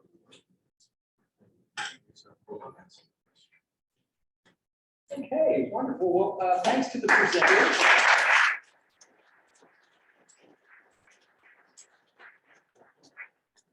Now, Joe, do you want to?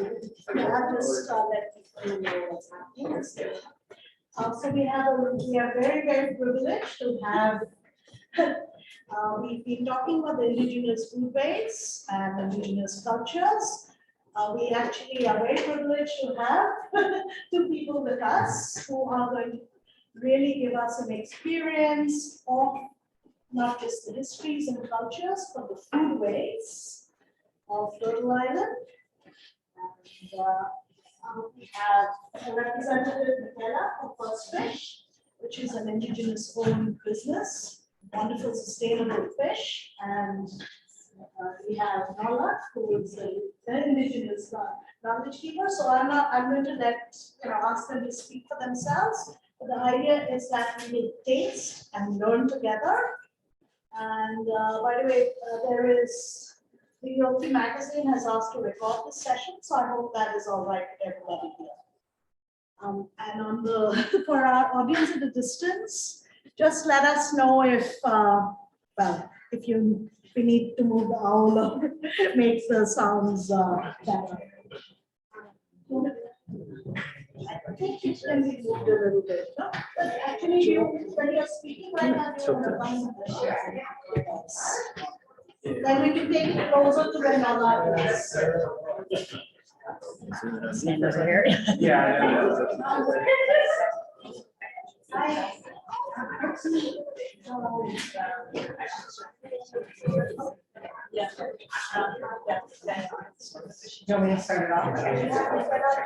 Hi, everyone. So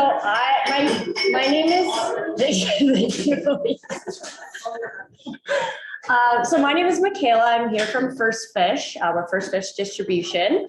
And we work with a number of local indigenous communities up in Nunavut.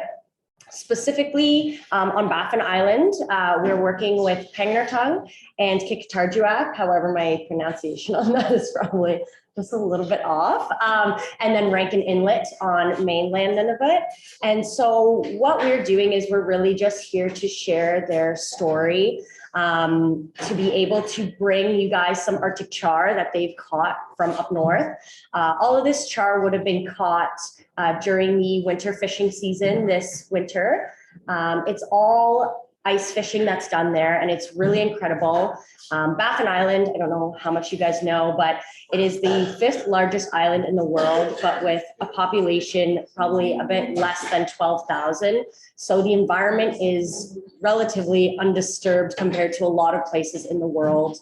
And so the waters are really clean, really cold, and the fish as a result is really great quality. And the fishing itself is incredible. Of course, the communities there, the way that they've been fishing has just been passed down through generations. Of course, their tools have improved, but the methods are the same. They're drilling a hole in the ice and just putting down long lines or gill nets. So there's no big kind of commercial machineries that are involved. It's all very sustainable. And yeah, it's just really incredible to see what they can achieve with just small groups of fishermen that are out there. They're out on the ice for days, sometimes weeks, and it's in temperatures ranging down to -40 degrees.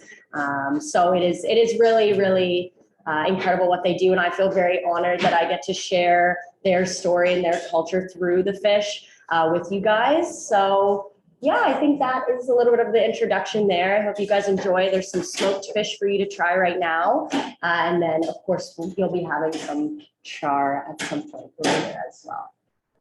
Thank you, Michaela.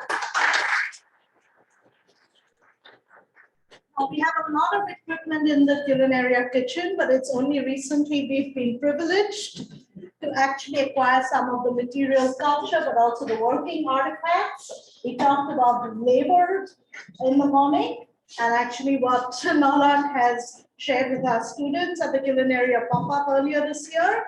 And Nolan, why don't you tell us a little bit about yourself and the histories that you're bringing to us here? Hi, my name is Nola Michael Drew. I am in Inuk, just like you are Inuk, meaning person. I am Inuk and you are Inuit, meaning people, in my language. I was born and raised with first young age, I was raised traditionally, hunting, sewing, camping, fishing, and learning about our land and learning about my culture. I am honored to be here to share my knowledge of my culture. So I was brought up in two worlds, one in Inuit and one in white society. And I adapted to the white society because it was the way of life then. And these are Inuit woman, one of Inuit woman's tools. We call ulu. Ulu is a singular. Uluit is plural. This one has a different thing than this one here. This one I use for mainly small meat, small stuff. And the bigger one, it was used to scrape the fat off the seal skin and to do a bigger cuts than what the small one can do. There's one side of the ulu, like if I use it this way, it's going to slice my meat finely. And then if I use it the other way, it's going to give me thicker pieces. So double-sided, is just to use it for slicing. This looks very old. I found it in the antique shop downtown Toronto. And I just couldn't pass it. So it's made out of iron. There's an inscription in there.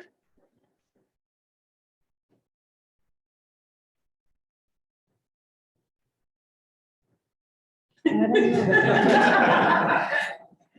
know. This was handmade. It needs a little work on the handle. And it's best not to use what is used in school, right? Because the screw untightens. When you're working with the ulu, you're actually doing a very hard impact on the meat, frozen meats. My favorite food. Yes, you would kind of, you don't want to use one with that becomes loose. This is what I would use for much more harder impact. All these has history, sentimental value to me.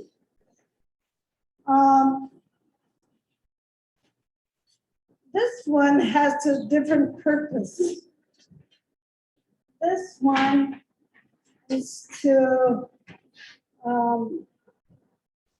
make patterns, my clothing, clothing out of felt, out of sealskin, out of caribou, you name it, fur and pelt of an animal to make, okay. We don't have patterns like you do. We don't draw patterns. We size up the person that we're going to make it with, two. We size them up. Here's our ruler. Our ruler, right? Our hand is our ruler. And so is our tip of our knuckles to your elbow. That would fit my waist. And this would also fit your body. So that's what I would be using as a measurement. And this is also to cut unseams.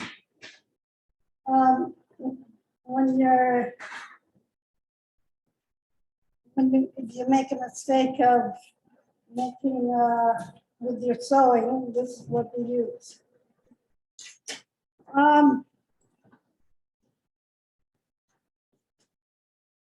Our thread and our needle came from animals. Our thread was originally, usually was from beluga and caribou mussels. That was our thread.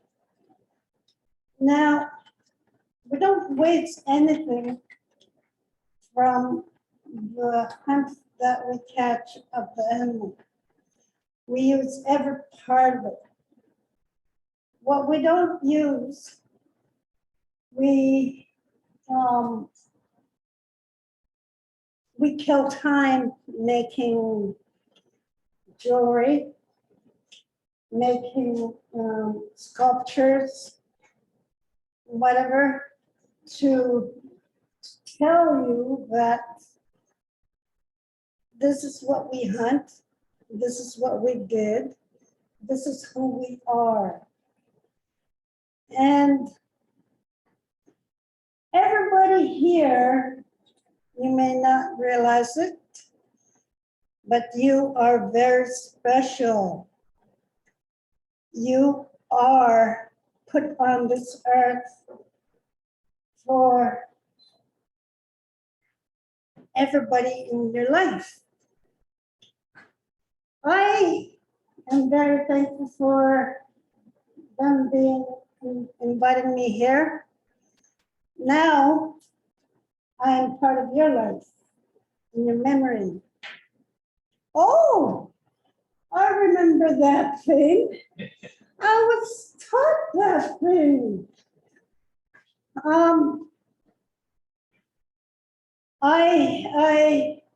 I've been living here in Toronto for past 30 years. First 8 years of my life, I had nothing to do with my culture or my heritage. The only thing that was left of me, of my culture, was how you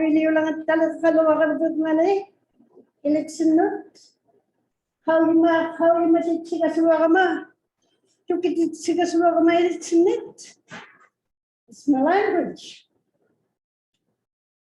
How I kept my language is through calling my hometown, keeping my language, keeping it alive, through keeping my ancestors' mother tongue alive through me.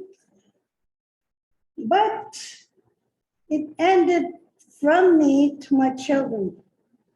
I did not pass it on to my city-born children.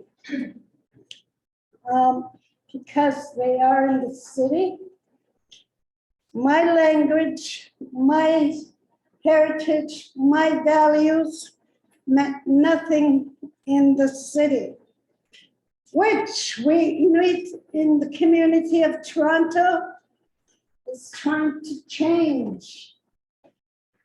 And Michaela is one of the people who's helping that, bringing our yummy fish to the city. I have lots to tell you, but first I'd like to show you something.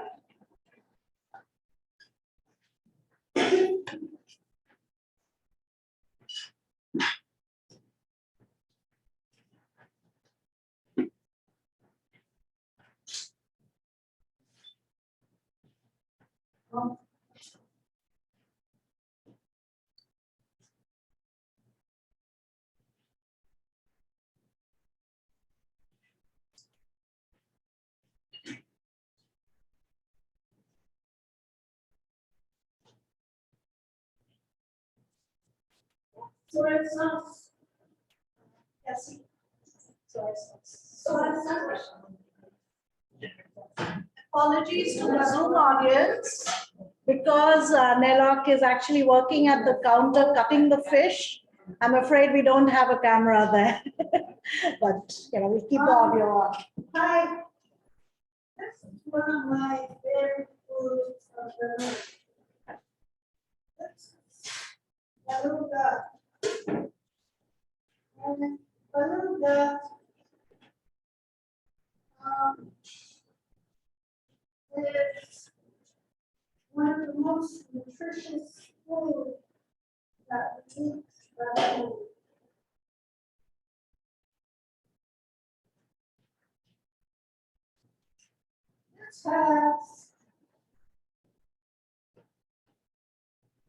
This is not the only thing that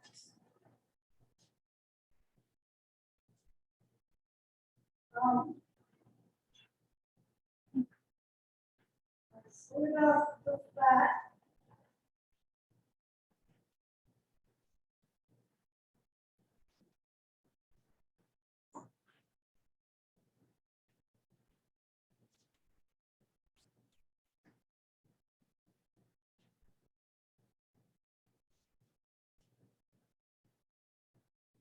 Now this fat, very important to the human body. this is a field for our equipment, our oil lamp.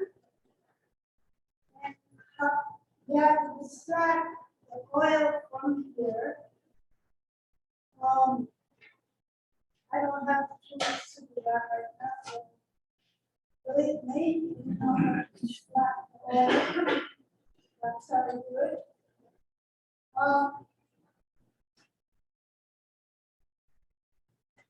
For those of you who are brave enough to have a taste, I prefer salt or soy sauce or different kinds of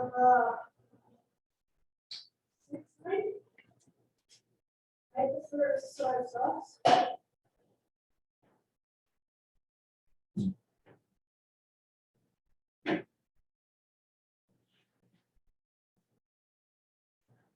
That's one thing. Surprise.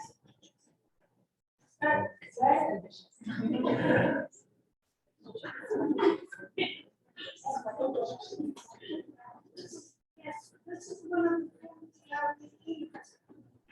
Feeling cold. To boost our immune system and keep us warmer.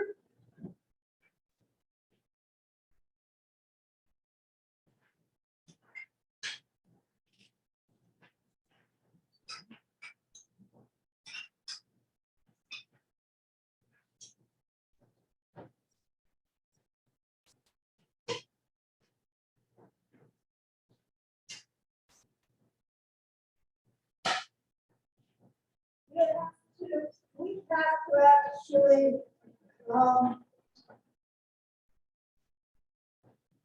look after our meat.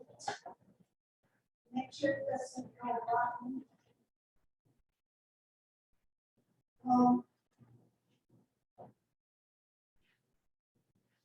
When it's winter months, we need to preserve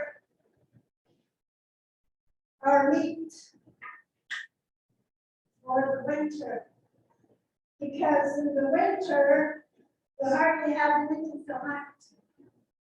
Everything, camel, caribou, are quite a distance away.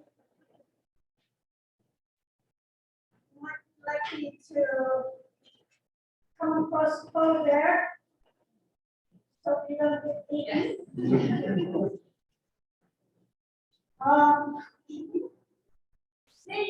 Seal is all year round.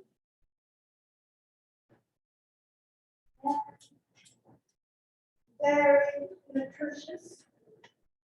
Seal is one of the foods that we feed to our dogs, our dog foods.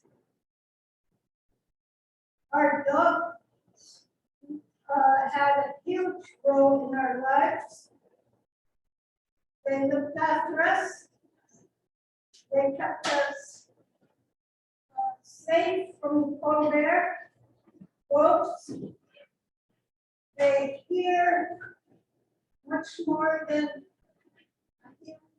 here can. They smell further than our noses can smell. Their eyesight is much more keener than ours. The lead dog, when the hunter is in the recall of the seal, the hunter would have his team farther away. So, okay, we can't do anything you have to stand still for as long as possible for you to park in that field. And little noise will scare away the seal. And yep, you have another day or two to wait for it again. Because the seal has lots of breathing holes in different areas of the sea ice. And the lead dog, someone who's not tied up, the lead dog's responsibility is to keep his team quiet, especially when they're young. Young dogs love to play, but they are not allowed to do that. They are up hunting. And the lead dog disciplines the team, the dog team, by guiding him, her, to warn them, or not really like to nip at them, to warn them, hey, you don't do what I'm telling you, I'm going to get all these gangsters to beat up on you.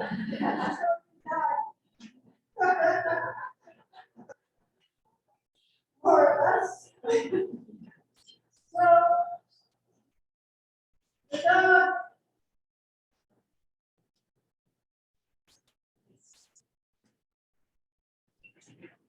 That's right here. Right.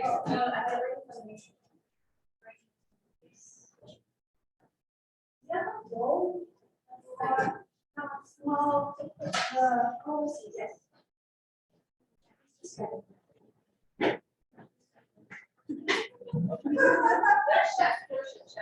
For the benefit of our audience, so Nolak has actually brought beluga whale, which, as she explained, is a very, very important food for her people. And she has shown us this wonderful display of cutting the beluga. And well, you'll see it in a minute. And those of us who are lucky enough to be here can share it.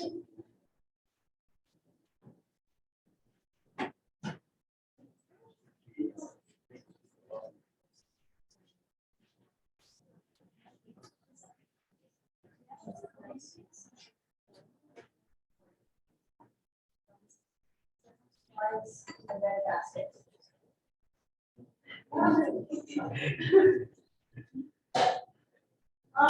Yeah. Those are you who are big enough, you wanna come up there and try it out. We're also grabbing, we're searching toothpicks to assist, but please come and help yourself here. In order to. We have some up. You're the best.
Yeah, I'm afraid that's. Yeah. I'm Julie. It's so nice to meet you.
Janila?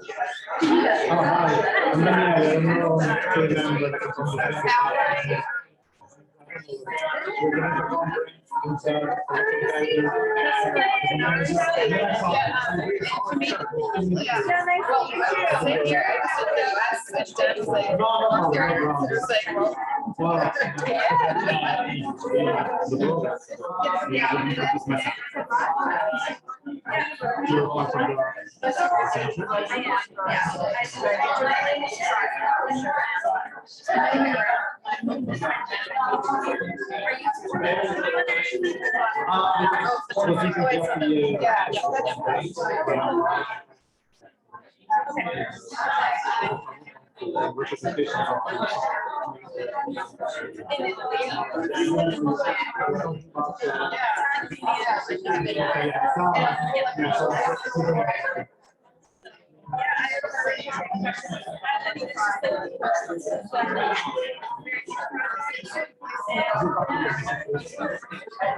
sustainability is absolutely basically committed to creating a circular economy. So that's very exciting. The whole sustainability moment happening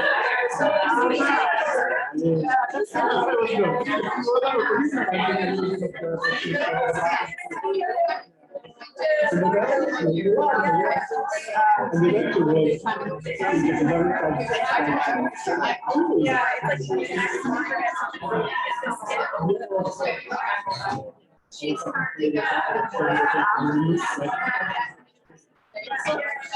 really exciting.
The nebulous, yeah. So in Vegas, what had happened was the university they were not slightly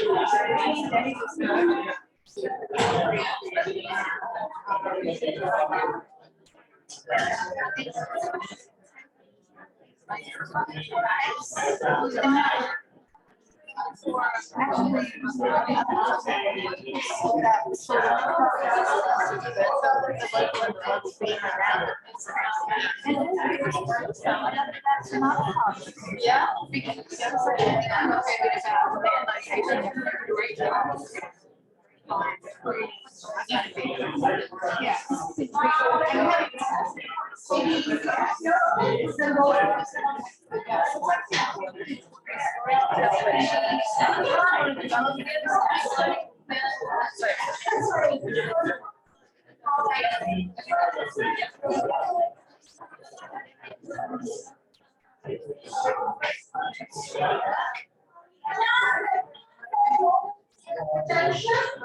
So we are now moving to the Global Toronto from Indigenous Canada. We are moving into the Global Toronto part of our tasting experience, which also called lunch. So I'm also happy to say, where's Michael? This is Michael Wilson from our municipal partner, the City of Toronto, Economic Development and Culture Division. And again, some of you know that we have Culinaria and the Feeding City Lab had a very successful collaboration with them.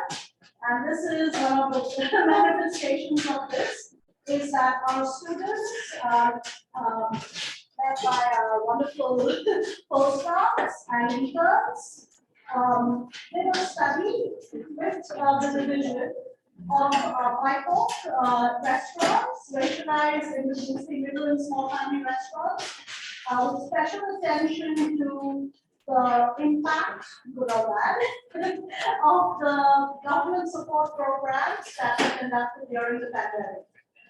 And we are also moving now to the second stage of that, where we're going to do some follow-up, because the Feeding City Lab is feeding the Feeding City pandemic and beyond. And we also hope to be doing some podcasts with selected restaurants, led by our incoming postdoc, Jackie Rohel, who many of you know, especially from her last year's incarnation as a new media fellow, was Dr. Kala, the Japanese United Center. Now, how does it relate to your lunch? Because we like to support our partners, and in fact, it is a wonderful Bengali Canadian restaurant, Chowk Bazaar, a starter restaurant who supplied the food delivery. we have here. Try to cover all dietary bases, and I apologize here for the time to fish. So we start with appetizers, beguni, that's eggplant fritters. Right in front. Peas pulao, that's vegan, no ghee or butter. Masha mansha, that's a goat curry. There's a vegan mixed vegetable dish, nabra, which is at the end of the bed. And there's aloo koshko, that's potatoes cooked with poppy seeds. Yes, it is something you eat in South Asian culinary traditions. Oh, yeah.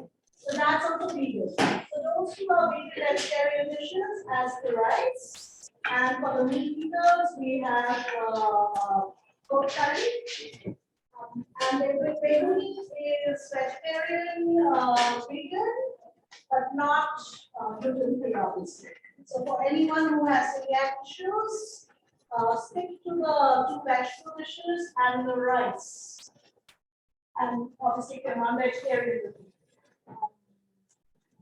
Yeah, so there's a sauce here, which is to be had with the eggplant, the beguni. Any questions about the food? It might also interest me that the owners of Choc Bazaar, two of them actually alumni from the York team. So thank you. I also want to introduce Mark Nilsson. If you see the beautiful brows, he's the man in charge, and he's going to take us on the UTSC edible walk right after lunch. So please wait. You get a little bit after lunch. Yeah, and I hope folks on the screen are getting their own lunches. When you visit us, we promise you as good food as you've seen today. And of course in Bologna, well. Okay, thank you. Good food. Thank you all. We'll be back in a couple of hours. Thank you. Okay, thank you all and enjoy the good food. Yes, Bye. we will be back in the afternoon for the graduate roundtable. I really don't know because, okay. Yes, it is. Maybe we will see later. We will record it, and for the European, I think that will be better. Thank you, Kiara. Bye. Bye. Bye. Have a nice day. Which is pre and postgraduate. Graduate and postgraduate, it's very exciting to introduce several of our colleagues here as doctors. Let's see, Joel, Jackson, and Kelsey, all defended this year. Shalina here, I'm guessing, and Rose will be the next charge. So this is a chance to showcase so much of the breadth and variety of new ideas and new directions in food studies that are emerging here. It's also really an invitation to all of us to think about how we can do this collaboration with our friends at Bologna and the University of Amsterdam on a whole other level, so that we can start thinking down the road about the most informal level about connecting graduate students here to graduate students elsewhere, to think about that in terms of future conference panels and beyond. But maybe down the road to be thinking about graduate exchanges, joint supervisions, and the like. So the ideas that come out here are both very practical and also very academic. So why don't I just, somebody has a program, I'll just follow along in the order of the program. And we will just take about 10 minutes, after which I will look across. And then we will open it up to questions from and ideas from the floor. So we start with doctors. Kelsey, that's you. Honestly, the novelty has not yet worn off, and I've been forcing all of my colleagues to read another little doctor. It's also your family. So it's good. So I'm going to speak rather briefly today because the things I want to talk about pertaining to my work as an administrator in this space. So the kinds of research that we're able to do in this lab through experiential learning and development in this lab, it has really become the main focus of my work. Kind of separate from the dissertation itself, as my colleagues know, but this comes as a result of many years of doing both academic work and working as a book professional in Toronto. So my role as administrator and teaching coordinator here at the Culinary Kitchen Lab, I've been so thrilled to be able to work with so many just phenomenal minds, faculty, students, graduate students, and our community collaborators alike, helping create a space that enables using food in ways that is really quite innovative, quite thoughtful, and it helps produce not only knowledge that's discipline specific, but methodologies in terms of both pedagogy and then food access and security. So there's a lot that goes on in this space, and that's really, I think, where our future direction lay as a center, and certainly that's the work that we most actively into. So I just wanted to give a very brief overview of some of the things we've been participating in, some of the projects that we've been working on, and my role in those is as a facilitator, as an administrator, so taking care of the physical space of the kitchen lab, but then also working with faculty and community partners to do this research, both in its production, then also in its application. One of the things that's really peculiar about the kitchen lab is the way that it sort of persistently refuses to separate itself when it comes to teaching versus research, sort of hardcore STEM research. And I think that's actually a very rich place for us as working in studies to situate ourselves. Anytime we're generating new knowledge in the field, we are doing so in a way that just encourages and invites people to participate, to get their hands dirty, to taste, to smell, to touch across disciplines in ways that I don't think any other resource does. So this idea that I've been playing with lately in my work as an administrator, also as a teacher, I courses, and as a sort of a OD's office of part-time collaborators, is the idea of food is data. Somehow this just seems to make sense to a public that's a lot more keen on quantitative research. So when I say research, they want data, they want numbers. So I've been trying to do the work of teaching people to see as providing data that can then be applied in political science. So in the space itself, we do a few different kinds of things. We facilitate courses as part of the MIND program, but then we also facilitate faculty, graduates, and course of doctoral research. And then we are increasingly working on facilitating community collaborators. So a few examples of those different pieces as they relate to this general project of data are as follows. So in our courses, we get our students to engage with foods in a variety of ways. And so actually, it's such a pleasure to work with so many colleagues here who are putting together this really phenomenal experiential learning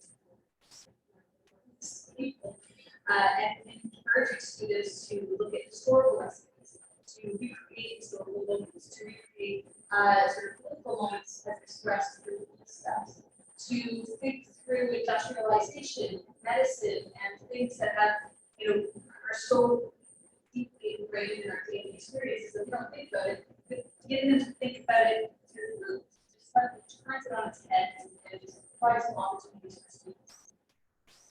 Right. One of my favorite examples of that is the pop-up restaurant that we do. Finally, we're back. Everybody is thing. We weren't allowed to have a public restaurant. But one of the assignments in our courses, students which is soon to be hopefully more of a research-oriented project, the center itself, is to open this space up to the public and run it as a restaurant for a day, having students from one course recreate all of the historical recipes that are chosen in advance. So this year, we had some, well, certainly actually so this year we did the cookbooks. And the last year before COVID, we did food on the move. This is just one. I'll circulate more after.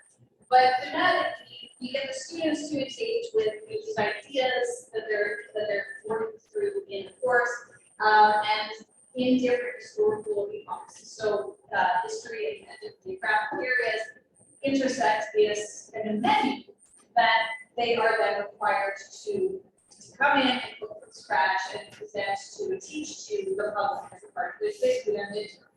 So this is one of the projects that's ongoing and one that we're hoping to turn into a larger set of practices within the center.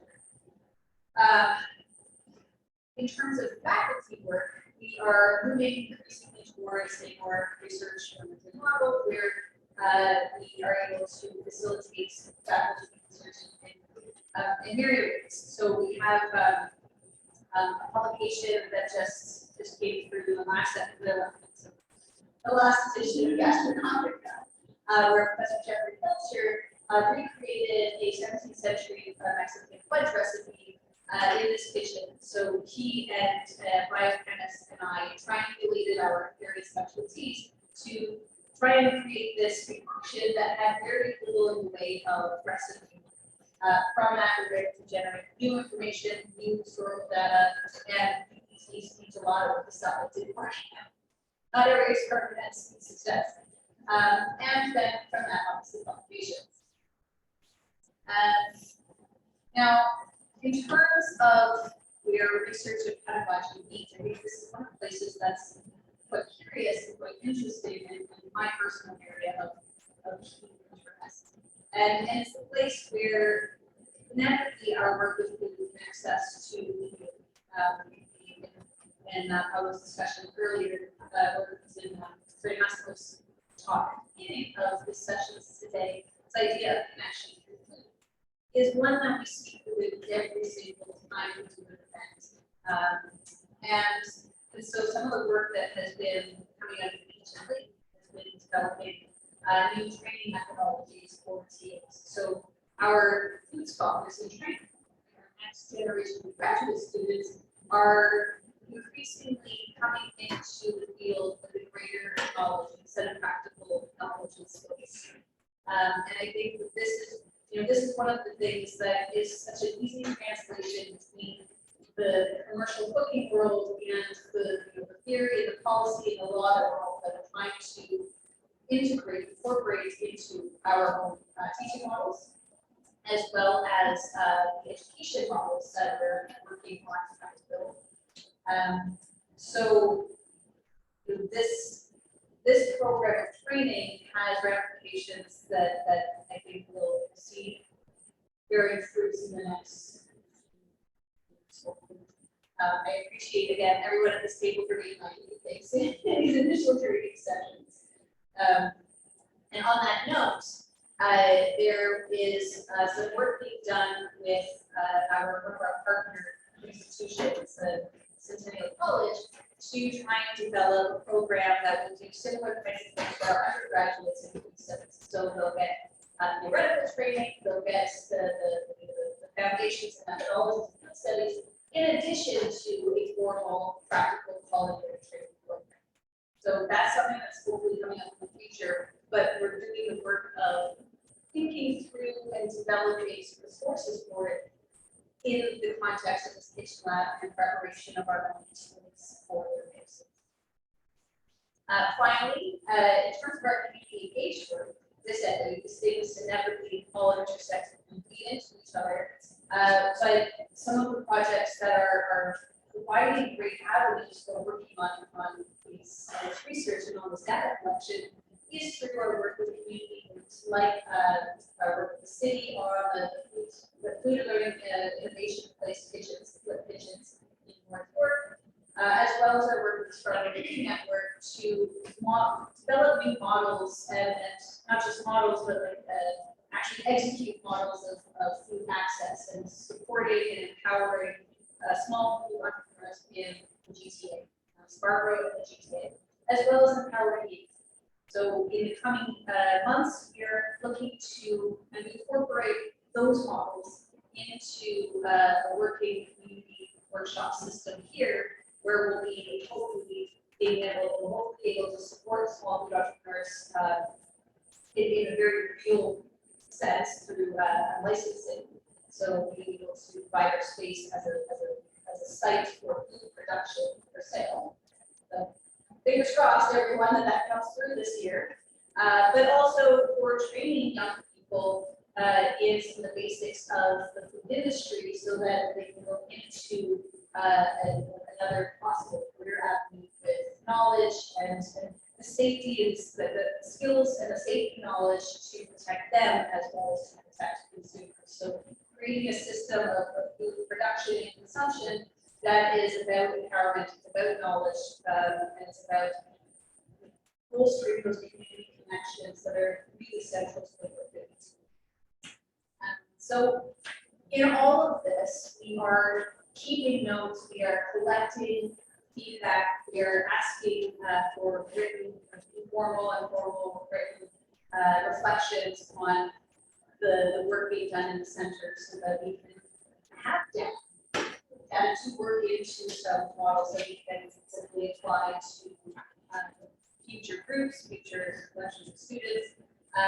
And you know, this data collection and this applied research you know, is rooted in this space, but hopefully over the next few years we'll be able to kind of expand far beyond the walls. That's it for me. That's all I wanted to say. So thank you.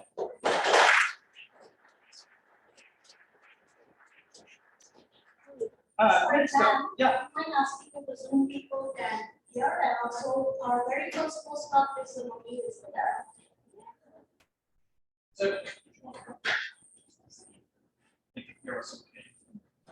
so next up we have Jackson Gao, who I should say Dr. Jackson Gao, who defended his dissertation a few short weeks ago. Yeah. So Jackson. Thanks, Doug. Very kind to want to talk to the Asian market. I actually graduated from Scarborough in 2014. Back then, I took a business class, food class. And then later on, when I got into the graduate program, there eventually was the fully developed, this very fancy research center for us students, for as scholars, students, and teachers as well. Today, with my short introductory presentation about my PhD research, I'll just go over very quickly about my inquiry about Chinese alcoholic drinks and its history, and also elaborate on how this program, this research center, has been helping me to develop my academic thinking. So the transparent drink you see in the slide, not sure how many of you have tasted it before. This is known as baijiu, which can be translated into English as white liquor. Bai in Chinese is white, and jiu refers to all alcoholic beverages.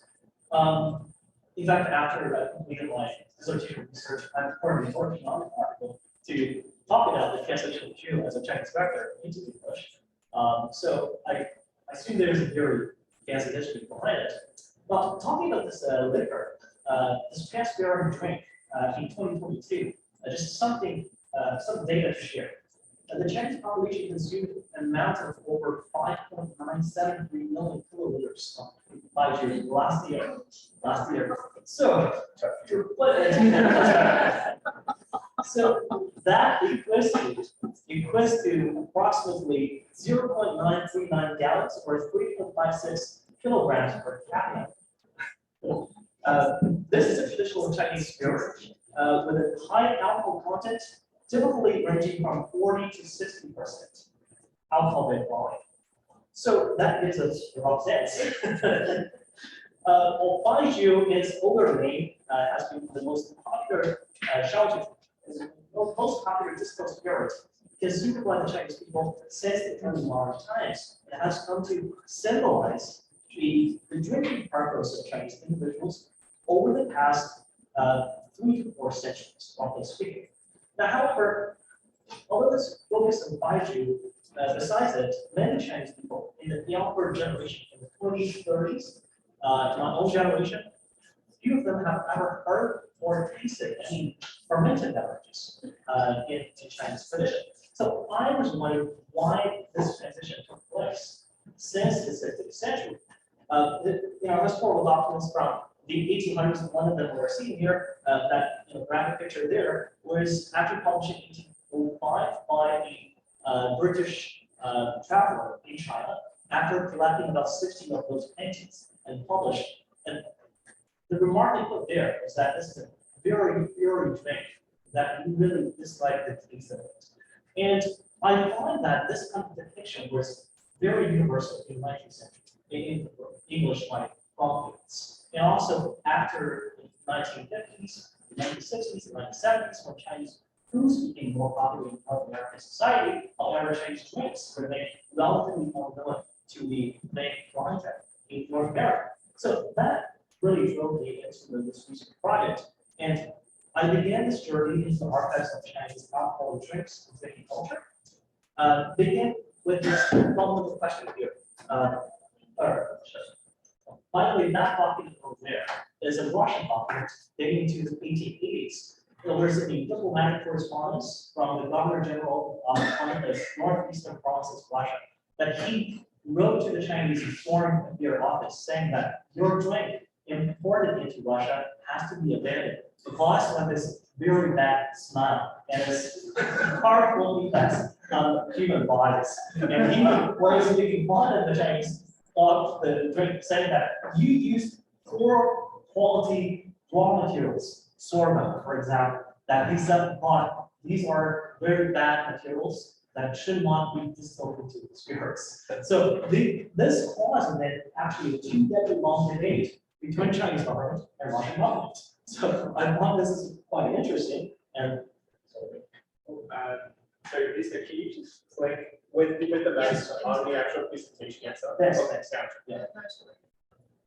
Yeah. Now you should be able to move forward. So these are the two of the underlying questions of my research. Just to put it very simply, how did Baiju, the drink, or Shaoju back then? Actually, the original term for suju, Kobe, they have the same origin. So how does this become popularized within early modern Chinese society? And furthermore, to what extent did this matter in our understanding of Chinese transformation from the imperial era to the modern age? Now, the Korean historian, Hunting Park, has recently published a very fancy book in 2021 about the globalization of soju, dating back to the medieval age and later on to the modern age. So he argued that there is such a newly uncovered history, global history of the exchange of technology, distilling technology and knowledge or culinary infrastructure in East Asia, across East Asia. But my research will contribute to this part of from China. Now, I listed these key terminologies here for you to just to get a very basic understanding of the transition of the terminologies. Now, the top one, Baiju, which is translated as white liquor today, is actually the name we give to the Chinese spirit. But actually, in the beginning, in 13th and 14th, up until 18th century documents, for about 5 centuries, we see that all the Chinese documents refer to this drink as shaozu, which means burnt alcohol. Well, this term, actually, as I put it there, shares the same kind of origin with the Korean suju, written exactly the same way. That third term there, bongjiu, or yellow wine, normally translated as wine, but this is used as grapes. So is the traditional Chinese fermented beverage in comparison with this very strong alcoholic drink, distilled. But all of those, both shaojiu, suju, and also baiju, they derive from that last part, tazi, which is the Chinese transliteration of the Arabic word awak. So that Arabic form of distilled spirit dating back to the 13th century. Now, confirmed by Humphrey Park's book that all these drinks were probably from the Mongol Empire. So the Mongols who conquered East Asia eventually brought these drinks to China and the Chinese market. So this is what Humphrey Park referred to as a global connection or history of distilled spirits in East Asian history. Now, I was, as I said, trying to contribute to this kind of history from the Chinese perspective. Now, I list all these drinks here. The biggest one is the Korean Sutri, which is very commercially popular in our LCBOs in Ontario. And then we have the wok, right? And then that white drink there is hummus, the portion of drink, consumed mostly by the Mongols and also their neighboring countries in Central Asia. Well, those ones, the 3 bottles there are the Chinese market.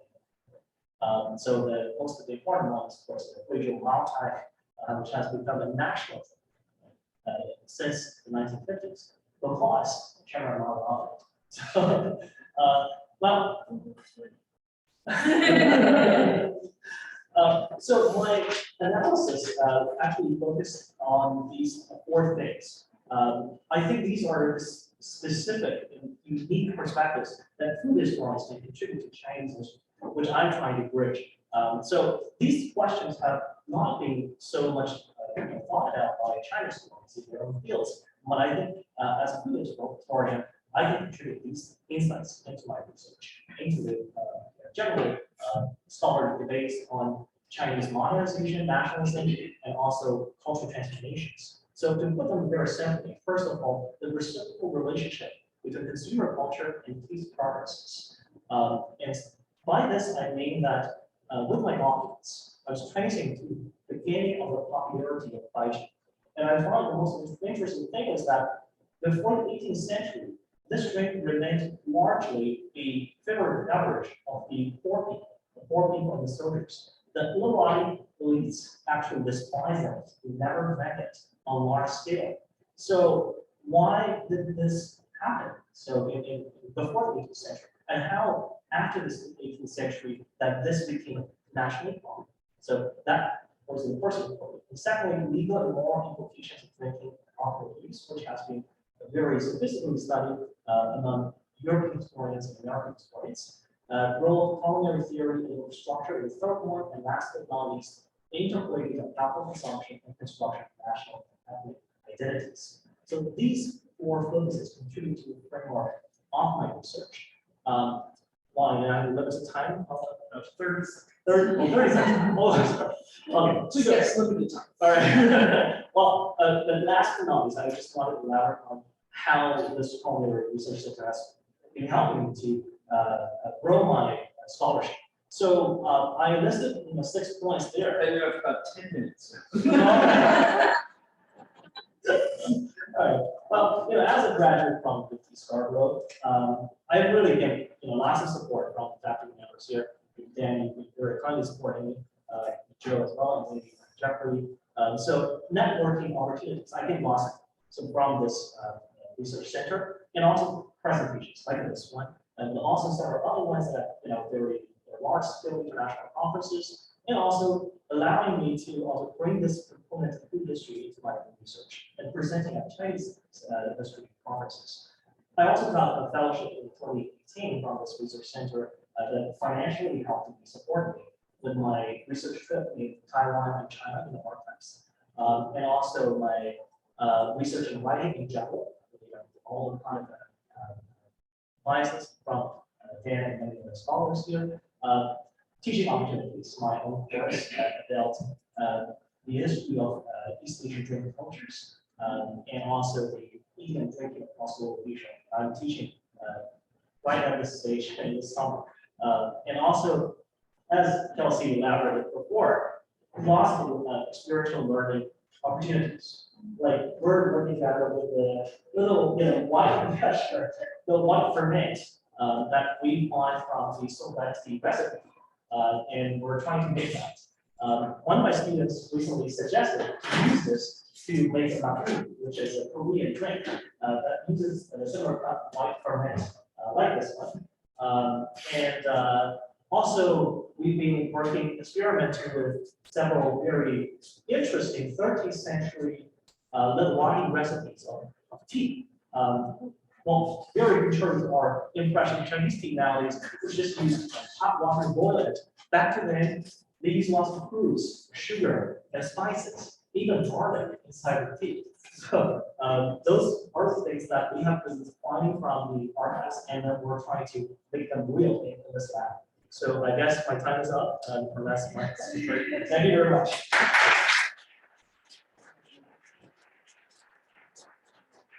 Sorry, before we move on, apparently it's hard for people on the Zoom to understand, so I wonder if maybe we can move this a bit. Yeah, maybe we should just because they were like. Why don't you do that? Why don't you just trade with me and sit there? And have this. Presenters. While we do a little musical chairs here, just to introduce Janita. Janita Van Dyck has been, let's do that wrong. Janita Van Dyck.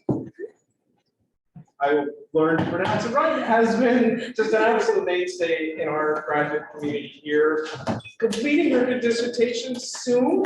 But in the meantime, she's also the book reviews editor for Gastronomica, which is one of the journals that is connected to our center.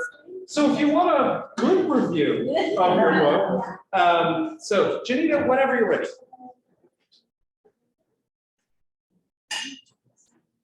Wow, Branson is still the managing editor of Global Food Histories.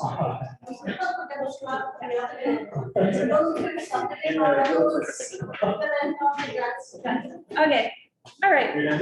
Yeah. So like many of the graduate or postgraduate students here, this project is deeply indebted to Culinaria. In particular, this research project, which is ethnographic and archival, came out of a graduate seminar I took with Jo Sharma, where she encouraged me to, instead of focusing on the dissertation, instead start a whole new project. So that's what I did. So, okay. I'm based in anthropology. This is my attempt at history and kind of combining historic, archival history and ethnographic kind of sensibilities in one project. So I just want to start with what anthropologists love to start with, which is a vignette. And now it's not working. Okay, cool. All right, meet Johnny Lombardy. He's a grocer, cultural icon, and figurehead of Toronto between the 1950s and 1970s. He was born in the St. John's Ward area of Toronto to immigrants from Basilicata. He grew up in an area characterized by heavy influx of migrants. After serving in the Canadian Army during World War II, he set up a grocery store on College Street in one of Toronto's Little Italies. We have two.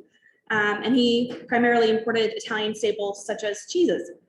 Later in life, Lombardy became known as the unofficial mayor of Little Italy, due to his public grocer and radio broadcaster personality on the radio station Chin FM. In an interview with Brian Magner of the Globe and Mail, a newspaper, Lombardy expressed in response to anxieties about the growth of Italian migrants in the city during the 1950s and 60s. He responded, "The Italian is a dreamer. He doesn't want to die rich. He doesn't want to die, period.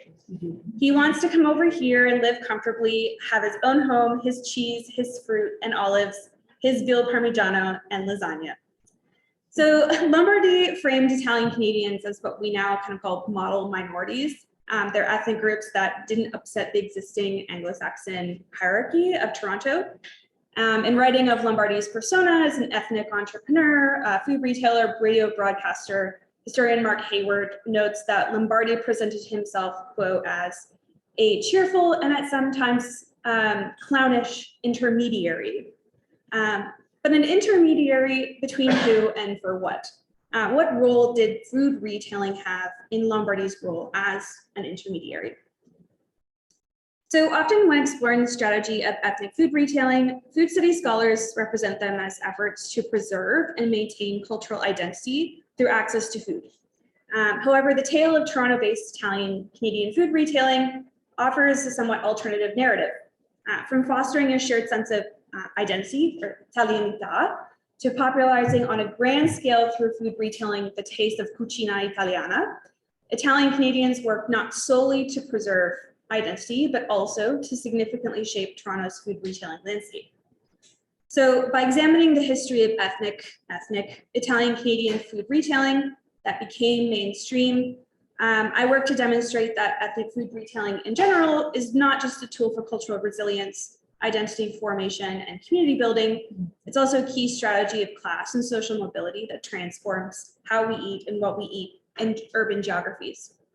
So broadly, my research looks at how Italian Canadians significantly shape the Toronto culinary infrastructure by mobilizing intercultural communication, relations, and knowledge building through cultural mediation and figures that I call culinary intermediaries. So to explore these transformations, I employ a mix of historical and ethnographic approaches shaped by questions including, but not limited to, how has Italian Canadian food retailing over time been shaped by space, class, and ethnic identity? In what ways do the symbolic and material dynamics and traces of present day food retailing shape space, class, and ethnic identity, et cetera? So to understand the development of individual food retailing businesses since the 1880s onwards and how they contributed to Toronto's hybrid forest urban food landscape, I employ historian Jeffrey Pilcher's term culinary infrastructure. So the term broadly refers to the basic facilities and technologies used to convey food and knowledge about food, not only from the proverbial field to fork, but also across continents and cultures. And I put this term into conversation with my own, the culinary intermediary. So I seek to show how people as cultural actors, I'm an anthropologist, negotiated multiple cultural traits and populations in attempting to build this culinary infrastructure. And so these cultural mediations were many. So Italian Canadians are largely dominated by a history of migration from the south of Italy, but also from the north before the World War II post-war years. But these populations were, of course, not homogenous. They were instead segmented from their home villages in Italy by Toronto-based churches, mutual aid societies, cultural centers, and neighborhoods in Toronto. And they've also, since the 1880s, interacted with existing and growing migrant populations of Toronto, such as Jewish, Irish, German, Chinese, and Polish migrants. They also, of course, contended with the Anglo-Saxon majority. And in navigating all of these various cultural, regional, and hierarchical identities, arguably Italian Canadians, through food retailing strategies, aspired not to model minority status. Instead, as ethnic entrepreneurs and imparters of connection and knowledge, they actually shaped and transformed Toronto's cultural and food landscape. So this mediation is present even when walking into an Italian grocery store today. You see Italian nationalisms, regionalisms, localisms, and Canadianisms, and many others, all coexisting on grocery market shelves. This suggests that food retailing is a key site by which to evaluate also the creation, management, and the tensions of pan-ethnic identities. So based on my review of key texts in the study of Italian migration to Toronto and Canada more generally, there are three more or less discrete periods by which we see large transformations in Italian food retailing in the city. And these are largely concurrent with various immigration waves in Canada, peaking in the 1970s when Italians became the largest minority population in Canada. So the pre-World War II period is characterized by small-scale networks of market gardens, temporary migrants, high mobility, and also prohibitions from agricultural work because the Italian border officials thought that Italians in general were not suited to the Canadian climate. So the second period yielded influx of permanent migrants and their immediate and extended families to urban centers to work in construction and also in rural areas to work on seasonal farming. And then from the 80s onwards, we see the culture of Italians becoming increasingly objectified, essentialized, and commodified. So Italian businesses and foods become mainstream, they become a tourist attraction, and they also become a luxury trend. That was me. That's fine. No, I'm ready to go to the next slide anyways. So each period necessitated different kinds of archival and ethnographic research and still does. So for example, for the pre-war and interwar periods, I reviewed digitized Italian language newspapers, and I was looking particularly for advertisements and pieces on Italian food retailing. I also reviewed museum and English language newspapers and magazines such as the Canadian Grocer, as well as conducted site visits to food retailing sites like that of Pasquale Bros. So speaking of, one of the primary examples of this relationship between culinary infrastructure and cultural mediation is the development of Pasquale Bros, founded by Edward Pasquale, who is pictured here with his wife Donna and daughter Georgina in 1917. Pasquale Bros was set up in the St. John's Ward area of Toronto, and Edward's retailing business capitalized on the embargo of Italian imported olive oil by creating a line of sunflower oil substitutes. And that brand became Unico, which you can find across Canadian supermarkets today. And Unico in particular and Pasquale Bros were successful by purposely positioning themselves as apolitical intermediaries of Italian goods and the sense of Italianità or Italianness.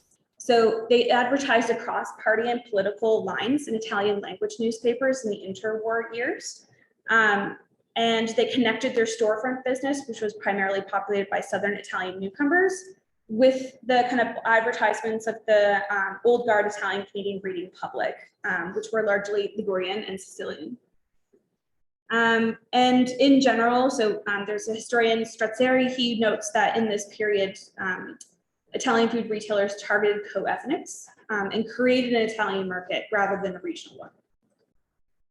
During the post-war years, in the second period, Canada's immigration policy significantly changed, allowing for extended families and in some cases almost entire Italian towns to immigrate for work and seek permanent residency and citizenship.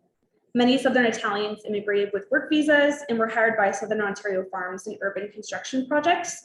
But due to the undesirability of this work and its also seasonality, many chose to pursue creating small food retailing businesses. And they used economic networks supported by existing mutual aid societies, credit associations, and family members. And grocery, which was often supported by networks of market gardens around Toronto, as well as important connections, brought goods to Toronto that had thus far been deemed too exotic for the Toronto consumer by the 1960s. And these included items such as snails, parsley, cipollini, red onions, dandelion, rapini, romaine lettuce, zucchini, Savoy cabbage, bell peppers, and artichoke. English language newspapers in the late 1950s, in response to this influx of Italian grocers, they began publishing recipes for Italian dishes such as salsa alla bolognese, and shoppers were instructed to visit an Italian grocery store to obtain the rare product tagliatelle. Figures such as Lombardi translated, Lombardi the grocer and personality, they had to translate various regional Italian preferences to the Anglo-Saxon mainstream. And so they did this through popularizing Italian culture rather than Italians. So he did this through music and food. And this was kind of a non-threatening entry point into Toronto's growing cultural and racial diversity. So as cultural intermediaries, Italian Canadian grocers in their businesses frame themselves as community and family members, multicultural newcomers, and their products as ethnic and of high quality. So as such, despite Italian Canadian success in food retailing, they weren't seen by the Anglo-Saxon majority population up until like the 1970s as being particularly threatening. Instead, the Italian Canadian food retailer notes, according to John Suki, that they fit neatly into the North American image of the honest, petty entrepreneur.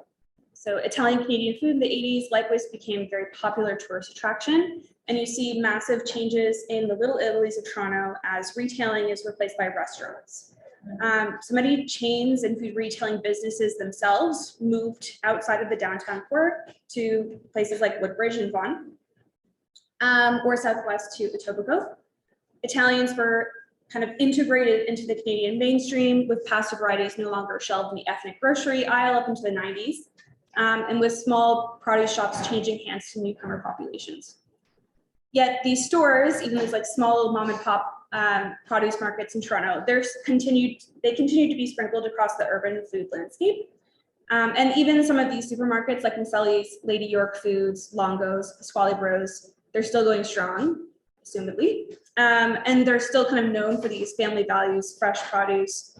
And they in general symbolize the longstanding symbiosis of ethnic food retailing with Toronto's historical, industrial, and forest food production history. And contemporary Italian businesses like these here Forno Cultura, Pusateris and Italy, of course. They thrive due to these excellent linkages, access to imports, and infrastructural and relational connections that Italian food grocers cemented and created. And in the city, culinary intermediaries navigated cultural exchanges based on changing migrant and class tastes that had to meet multiple price points and continue to do so. And while new luxury markets such as Italy frame themselves as the heirs of the Italian-Canadian success story and teach Toronto consumers about real Italian food, in reality, Italy has, as an idea and as a form, has actually existed in Toronto for a long time. Italian-Canadian cultural intermediaries work to teach food knowledge, integrate into the mainstream, and get ahead. And very briefly, I've been working on collecting kind of like a map project of different kinds of Italian-Canadian food retailing businesses. These are the ones that are still around at present in the Greater Toronto area, or sorry, not in the GTA, in Toronto proper. But I also want to look at historical, like archival records of past businesses, particularly the small produce stores.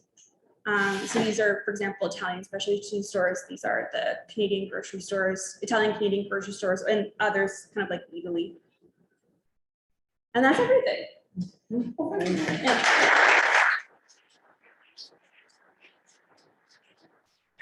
So Cambridge, a remarkably diverse theme. Rosario Moretti is starting a PhD at York University, but we claim her as one of our own. Well, thank you very much. I'm just going to get myself settled. I'm actually going to stand if that's okay with everybody. I hope I don't fall. Or maybe I'll just do something like this. Can I move this? Is that okay? Yeah, I scoot it over. Scoot it over. Thank you. So the clicker should work. Everything should be fine. Yeah. Okay. Great. Thank you very much. So I'll put my timer on just to make sure I don't go over. And yeah, I would like to start by again thanking the organizers of the symposium, Dan, Joe, and thank you so much. I drove poor Joel nuts, but thank you so much for letting me be a part of this, even though I am currently doing my PhD at York University. Dan and Joe have been nothing but so welcoming and encouraging for my research, so I'm forever grateful. Thank you very much. So this paper here is part of a larger study of the significance of Italian backyard gardens. I actually grew up in an Italian household and I took part in gardening. So I'm sure if there are any other fellow Italian Canadian gardeners here, you understand the whole process. So I'm just going to give you a snippet of what my research entails. And I will actually, for the purpose of this paper, I'll focus on the period between post-war Toronto, 1960s and the 2000s. There's three reasons for that. The main reason is that during the 1960s and 70s was when the majority of property was purchased in Toronto by Italian Canadians, or we'll say Italian immigrants. At the time, 60s, we'll say property values range from, let's say, $28,000 to $60,000, a far cry of what we're looking at now. You can only imagine with today's immigrants, it's an extremely difficult time to buy into the market. My second reason for doing this is because I conducted a series of interviews with now 80 and 90-year-old gardeners. I'm very fortunate. This is truly, honestly, this is the last, or rather the first generation that is quickly dying out. And so the majority of them were very active in subsistence gardening during that time period. Thirdly, and the main reason is also because the majority of photographs that you'll be seeing here, there's so many more, but I had to really pick quite a bit, is that some of these photographs, the majority have been donated, not donated, but generously shared with me by Vincenzo Pietropalo. I don't know if you know him, but he's an extremely well-known documentary photographer, and he actually photographed 4 generations of the Italian Canadian community, including gardens. And I am so fortunate that he never published these 4 generations of Italian gardens. So yes, you know what, Eureka. Okay, and then there's also pictures from the Multicultural Historical Society of Ontario, as well as personal photographs. So with the disappearance of the first generation of Italians in Canada, there's a global generational shift where century-old practices have been replaced by modern conveniences that threaten both our health and that of our planet, okay? And moreover, many of these immigrants, when they came to Toronto or when they came abroad, gardening helped them to recreate both imagined and real foodways of their homelands. So let's start with the first one. Okay, I'm not that technologically savvy, so there we go. So here we have, these are very personal photographs. If you've guessed right, this is the same property. Okay, this is my home. And this was actually 50 years ago. So believe it or not, this is my cousin who's now in his late 50s, but we don't know, we don't care about that. What we do want to look at, and again, I hope you can see it because these photographs may be a bit far, but you'll see this is the exact same spot. And fear not, there is a garden still in the newer photograph. It's just on the other side behind the garage. But here, this is a typical immigrant garden. Every single space is jam-packed with vegetation. And you'll notice that my poor cousin has to play on concrete. Whereas, in the, we'll say, what is it, in the post-war housing market where you have people who would buy into the green grass, that was not the case for towns. And I'll explain that shortly. So the post-war expansion of the Canadian labor market created a demand for unskilled and semi-skilled workers or laborers. This prompted about 250,000 of Italian rural peasants to flee war-torn Italy, okay, and find new opportunities. These factors, in fact, yielded widespread economic prosperity and reshaped patterns of migration, foodways, and culture on the global and national levels. The majority of these immigrants settled in larger cities like Montreal, like Toronto. Why? Because that was where the big need for unskilled workers was, where they took part in the manufacturing industry, be it textiles, food preparation, now in the era of canned foods, as well as construction, because you needed construction workers to build these new infrastructure to accommodate the growing population. However, these construction jobs were seasonal and very, very, what was the word I'm looking for? Irregular employment. So therefore, while these men, mostly men who worked in the construction industry, were employed during the, we'll say we go 4 to 6 months, maybe, there were many months when they were unemployed. So that's why having a garden and supplementing your income, say, through fresh food was a huge, huge thing of importance. Hunger, in fact, was hunger and the need to source food was nothing new to these immigrants, okay?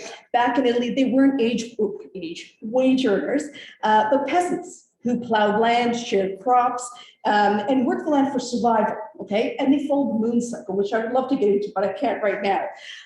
So anyway, with the increased prosperity in post-war North America, it led to a greater availability of food, though, it was highly processed, it was commercially grown and costly, right? And so you had TV dinners, you had, canned foods, which are great for the Canadian housewife, for North American housewife, but the Italian mother would have no such thing.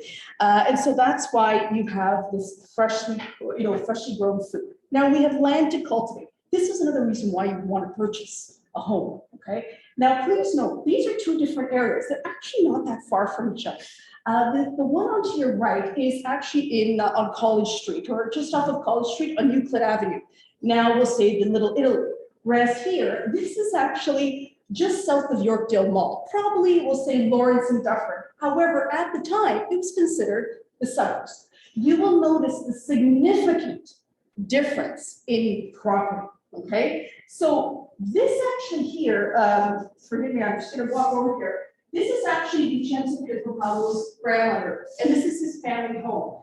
This is only, believe it or not, the space is probably maybe about 15 to 18 feet square. That's all there is. And yet, the amount of vertical, the garden grows vertically and horizontally, every single space. Everything grows the same, everything is all connected.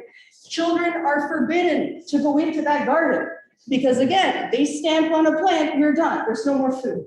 This way here, on the other hand, you see this is an entire backyard, okay? And you'll notice here, and I'll talk about this, little pipes that are being used as trellises to hold up grapevines, to hold up other climbing vines of fruit and vegetables. Here he is, it looks like there's snow, and he's plowing the field, okay, getting it ready. So while most of the North Americans bought into the green grass, the Italians thought it was such a waste of good land and water on grass, right? Like, why would you do that? And one person interviewed said, I ate grass during the war. I refuse to do it again, even though they eat other breeds like Chicoria. But anyway, they were working in these small parcels of land, and you have these plants and seeds that are from home. So in the 1950s and 60s, when the majority of the Italians were coming in, they did not find vegetables that they normally used in Italy, right? And tomatoes, like the beefsteak tomatoes that were grown here, were not good for tomato sauce. Too acidic, too much water. You would want Roma tomatoes, or something that was a bit more pulp. So you would have, of course, the exchange of seeds that would arrive. Someone would go to Italy, you bring back seeds, and so far you would have the smuggling of seeds to bring here. The great thing is that even if it was a shortened growing period, they still managed to bring in seeds and plants from a Mediterranean climate and produce all this wonderful vegetation. We have there, this lady here, oh my goodness, I forget her name, we'll just call her Filomena for now because I can't remember, it doesn't matter. So Filomena here is showing off this bit of wheat. She brought that seedling or the seed from her hometown in Calabria. So with pride, she shows off and she's able to grow back here. The same idea here. This is again a North Europe area, and he grows his cucuzza siciliana, right? Like Sicilian zucchini or squash. And again, the amount of squash that's grown, and again, it's preserved, and it's canned, and it's kept for the winter months. There's other types of things, as you had mentioned, radicchio, arugula, rapi, and so on. And you'll notice, of course, the ubiquitous fig tree. I mean, to have a fig tree, for an Italian Canadian to grow a fig tree in Toronto in a cold climate, this is truly an amazing feat. I had 3 in our backyard, and we would bury them each fall. They were like 3 pots in the backyard. And then you have here this gentleman who's very carefully touching his olive tree. And again, these are plants from home. This is what reminds them of home, okay? And the same idea here is that they're working the land and they're growing vegetation that they remember, they recall. I hope I'm not going too fast. I'm trying to squeeze in a lot here. So going forward here, we have, for example, a gender division of labor. Generally, men were the ones who would work the soil, right? Because remember, it's hard soil, so they would dig, they would do the rototiller, and the women would be the ones to cultivate, to water, and to harvest. As you see here, this is actually Vincenzo's parents. And he's digging the trenches, we'll say, and she hands him, unfortunately, you can't see with the light, the can is actually a reused or an old Medaglia d'Oro coffee can. So I don't know if anyone knows or remembers Medaglia d'Oro. It's a espresso or a coffee, Italian coffee company. So why not use that to store your seeds, right? So here she is handing him off the seeds, probably telling him, you're not planting it right, but that's their discussion, not ours. Then you'll see here, this is a classic photograph. It's actually in Franklin Applebaum's book, Such Hardworking People. Here is a great photograph about the women who are canning tomatoes, and the man, I think it's a bit exaggerated, but he's there reading his newspaper. But when it comes to preparation of food, it's the women, excuse me, who have the job to do that. I wanted to quickly mention with regards to seed selection, seed saving, this is something very important for Italian immigrants at the time. There was actually an entrepreneur. His name was Angelo Bertone, and in the 1970s, he recognized this need for seeds. So he went to Italy and he talked to the producer or supplier, and he started to leave little kiosks of Italian seeds in Italian grocery stores. Clearly the business built, it went really well, and then he created his own label, Bertone Seeds. It still exists today, but I must say, just like the first generation of Italian Canadian gardeners, the son doesn't want to continue the business. So I wouldn't be surprised if Bertone Seeds either completely goes under or he sells it and who knows what someone else will do with it. Okay, so I find that extremely interesting in that case. Going forward, Vincenzo, the photographer, would tell me this wonderful term, and now I really come to like and adopt it for myself, found items. So in a world where now, if you want to do gardening, everybody goes on the website, Trabona, Canadian Tire, and you get yourself the gardening gloves, you get all these things. They weren't doing that. The majority of these men who worked in construction would actually borrow or find leftover stakes, like stakes of wood, maybe some wiring, some, plastic covering. And so this is Diodato, and he would actually, again, would find corrugated boards or, leftover windows, and he would construct this greenhouse every single year. And it was made of all recycled found items. You can say these were among the first recyclers, right? Whatever was not used in the house anymore ended up in the backyard. Just like the sink, when Vincenzo told me the parents renovated their bathroom, the bathtub went in the backyard so that his mother could control the soil and not have grubs or worms eating up all of the greens. The same thing here, this is actually, we'll call him Marco, because again, I'm sorry, I can't remember his name. But Marco, his trade is he's a concrete finisher. I had no idea what a concrete finisher is, but again, it's a lost art. So he would basically smooth over the concrete once it was laid. This is his home, his suburban home. And he, on a Sunday afternoon, borrowed a few bags of sand, the machine to stir the concrete, and he did that all in one afternoon, and it cost him nothing, right? These items here that are holding up all of his bean plants, borrowed sticks, rods, and you name it, right? And so the same idea, even, for example, I forgot to put a picture of the vineyard. Sorry, the hanging vines, but I'll just explain it. So in this case here, we have, excuse me, just one second. I quickly lost my spot. Oh yeah, here we go. How am I doing for time? My bad? You sure? Okay, I'll go fast, I promise. I just need to quickly tell you, I wanted to go back 1 second to this part. Make just a quick example to give you an idea of how much produce was produced in a year. At the height of Giuseppina's subsistence garden, which is that size, say, she would cultivate 100 to 100, or she would have 100 to 150 tomato plants, bull's heart and samarzano, 20 to 25 basil plants, broadleaf, small leaf, 10 to 20 pepper plants, regional varieties, like for example, the goat horns from Abruzzo or the small spicy peppers. Hang on, the list is going. A variety of green and red leaf lettuces, escarola, radicchio, endive, frisee, chicory, rapini, Swiss chard, cardoons. I know because I ate all this stuff. Cardoons are from the artichoke family. 30 to 40 garlic plants, 30 to 40 onion plants, 25 to 30 celery stalks or celery, you know what I mean.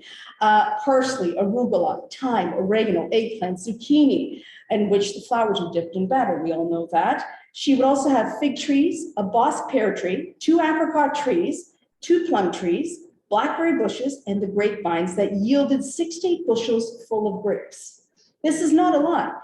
And she would produce enough tomatoes to make at least 100 to 200 jars. You know the jars of tomato? So of course, you would have so many Italian Canadians who, even though they experienced a very meager winter, fall and winter months, they ate well. Because even though it was preserved, it was still freshly grown and maintained or kept. Okay, I'm moving forward. I'm sorry, I'm going to go as fast as I can.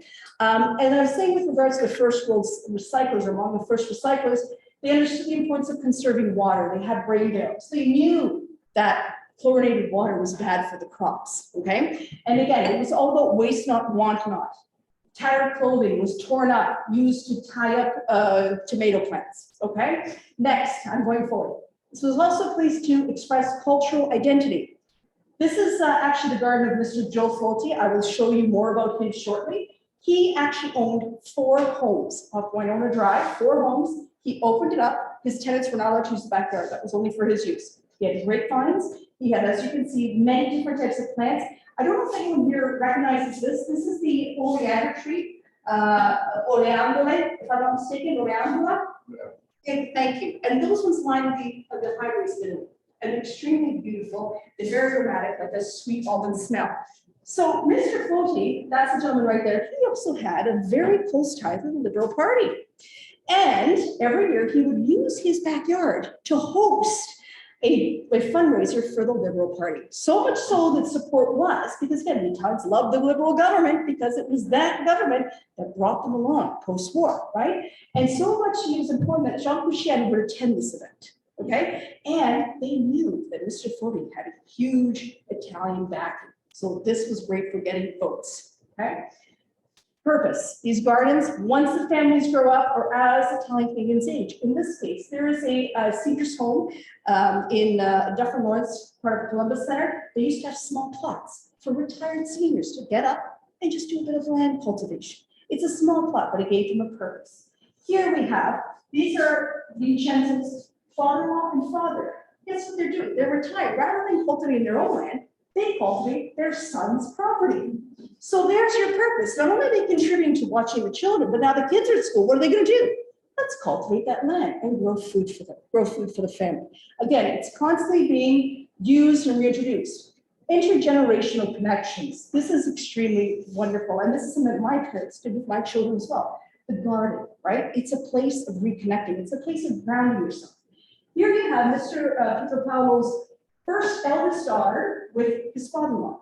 They're touching the grapevine, okay? The same thing happens with the younger daughter, and this time with the grandmother. Apparently, this is something that I have to find if anybody knows this. They're reciting an important poem that promotes the growth of these grapevines. Apparently, it's like centuries old, this poem, and it does that, right? So anyway, so that's the case there. Sorry, I gotta go forward. Okay, so basically, this is my mom, this is my daughter, and she actually loves to be hanging around with my mom. So where is the next generation going? This is a question that I ask myself. I'm an Italian Canadian, there are a lot of us like me, but we don't necessarily do gardens on the same production level as they did in that era. It just takes too much time and effort. But honestly, this is something that I'm greatly be considering. This is something that I'm looking at. So again, thank you for listening. I know there was so much more I wanted to say, and thank you. Oh, one last thing, giardino and orto. Those are the words for garden. Giardino is a garden in Italian, orto is a vegetable garden. Funny how Italian Canadians always refer to it as a giardino, not as an orto. So clearly, this is a place of heaven for, we'll say, lack of a better word. Thanks so much for listening.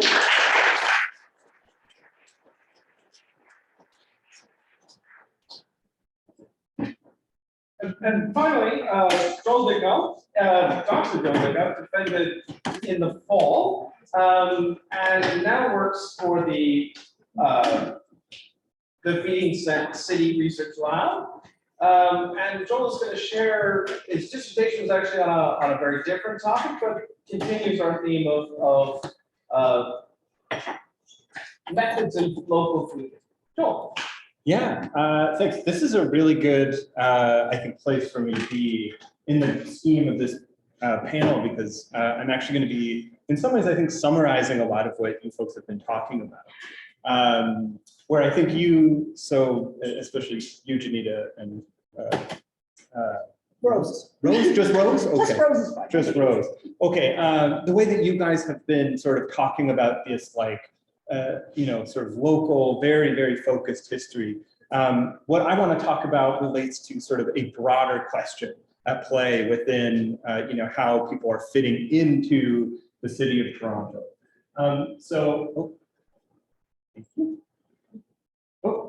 Okay, so the question that I want to ask, and that we're sort of, been asking through the Tasting the Global City History Project, that's a project that sort of predates Feeding City. It's a history project that was sponsored and developed by Jeffrey Pilcher, and it's one that I managed also. The question that we were really engaging with is, how does Toronto become this multicultural city? Because Toronto, for most of its history, would not really be understood that way. Toronto is instead very much an Anglo-imperial city, a bastion of the British Empire, and one very focused on the commercial success of the British Empire. Here in this picture is a greeting sign that one would pass through from the Imperial Order of the Daughters of Empire. This is a sort of a women's society, but it sort of represents the sort of imperial pride that Toronto held throughout most of the 20th century. So how do we get from a Toronto that looks like this to a Toronto whose official motto becomes diversity our strength? Where does that come from? And even more than just diversity our strength, a story of a very conscious multicultural story that is now very widely understood to be rooted in the suburbs of Toronto. A story that's not just about the multicultural urban core, but is very much about places like this and the strip malls. A story that is familiar to people who are also looking at other cities like LA, Paris, Berlin, etc. So how do we get there? I think the widely told story, certainly within the Canadian historiography, what we were discovering, is some of what we've been already learning about. There's a demographic change responding to a need for unskilled migrants after the Second World War. There's also been some very interesting scholarship focused on, of all people, the bureaucrats who are making these decisions. You know, the idea of the model minority no longer being applied to just Anglos and white Europeans, but also being really opened up in the second half of the 20th century to basically a global migration. Now, of course, there's still restrictions, it's still highly contested and controlled, but nonetheless, there is obviously a diversification happening. That's a very big background to this story. And the way that I think it gets told, at least in the Canadian historiography, is one of sort of an ethnic cultural celebration, that multiculturalism comes out as sort of a celebratory question. And we see this in what we might call Expo 67 and its afterlives. Expo 67, for those who don't know the Canadian mythology of the Liberal Party in this multicultural era, was a big exposition, I guess, expose, that happened in Montreal in 1967. It was really globally focused. It was a place to show off, new ideas in architecture, to show off Canada, but also to show off and really sort of imagine sort of the vision of one of the prime ministers of the period, Pearson. And so that kind of celebratory, sort of pavilion showing off different cultures, sampling cultures through cultural activities like dance, music, and food becomes sort of part of the idea of how Toronto became multicultural. In Toronto's case, we had something called Caravan. Caravan was sort of a Toronto's first ethnic multicultural festival. It was called the International Metro Caravan. It took place, the first one took place in 1972.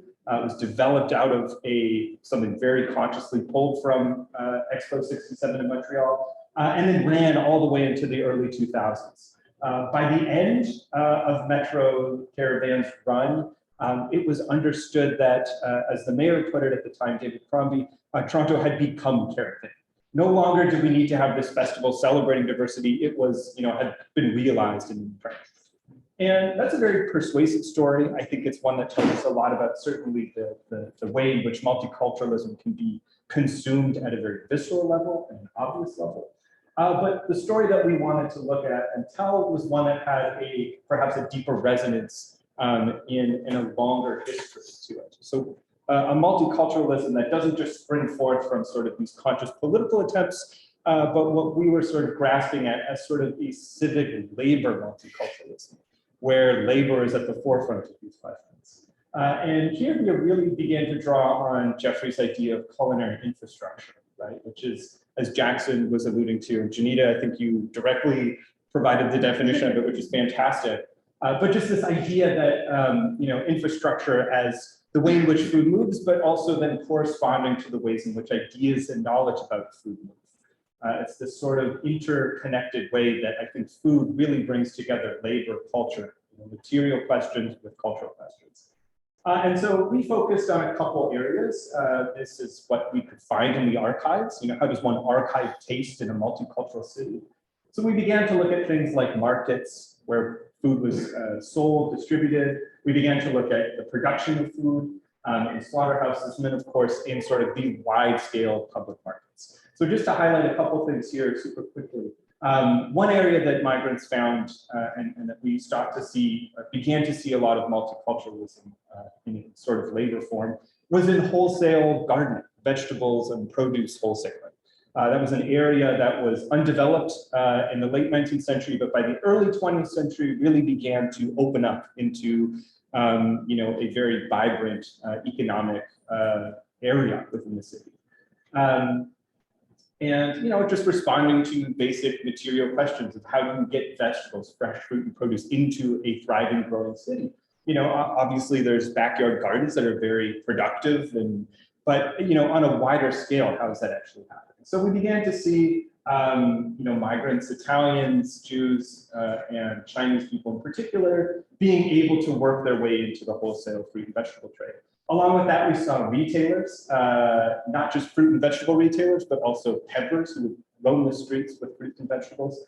And here at the bottom, we have an example of the banana trade that operated basically on foot until the 1930s. The banana trade was exclusively Italian. We saw Chiaviti Banana Company. They were really an outgrowth of that Italian-dominated aspect of the fruit and vegetable wholesale markets. On the top right, we have a picture of the municipal slaughterhouse. This is an example of how cultural tastes and community preferences and actually religious controls over food wound up sustaining a municipal enterprise. Toronto, of course, was home to a large pork packing enterprise. Its packing industry was heavily concentrated. And by the end of the First World War, there was a concern that the city was being basically dominated by a couple small companies. There's a large political response to that, saying we need to democratize slaughter in some ways. At the same time, they didn't want to just let every backyard alley slaughterhouse maintain. So in response to health concerns that were highly developed and mobilizing across Europe and the rest of North America, the city endeavored to develop a municipal slaughterhouse, the Toronto Civic Abattoir. It was immediately a commercial failure. It was unable to actually manage itself and to actually produce enough profit to the point where the city was almost ready to unload it. But then along came Toronto's Jewish community, which actually began to take almost exclusive tenancy over the municipal abattoir. It became a place where kosher slaughter was able to be practiced, where chickens and especially cows, cattle could be slaughtered. And by the 1930s, the municipal abattoir was more or less operating in the black. There was very interesting internecine fights within the Jewish community about control over the slaughter trade at the abattoir. But nonetheless, they wound up saving this particular civic idea of having sort of local slaughtering, animal slaughtering, animal trade that wasn't just dominated by the large corporations. And then finally, probably the greatest symbol of Canadian multiculturalism that arguably predates official multiculturalism is, of course, Kensington Market. Kensington Market, must insist that you visit Kensington Market. It's not the same as it used to be, but it is a thriving, vibrant produce market. And for actually most of its history was run as a Jewish and an Italian market. It outgrew from the first initial landing point where migrants were coming to the city in the war. The Jewish community began to move into this basically residential neighborhood and converted all of the ground level of the homes into stores, into shops, into temples, and then also into, at one point, a whole thriving area where one could actually get kosher slaughtered chickens and poultry, fish, all kinds of things. So I guess our overall contention then is that there is a longer history to civic multiculturalism that really is evident in the labor and in the economy of the city, and really trying to think about how that puts us today is sort of, I think, part of the ongoing work here at Culinaria. That's it for me.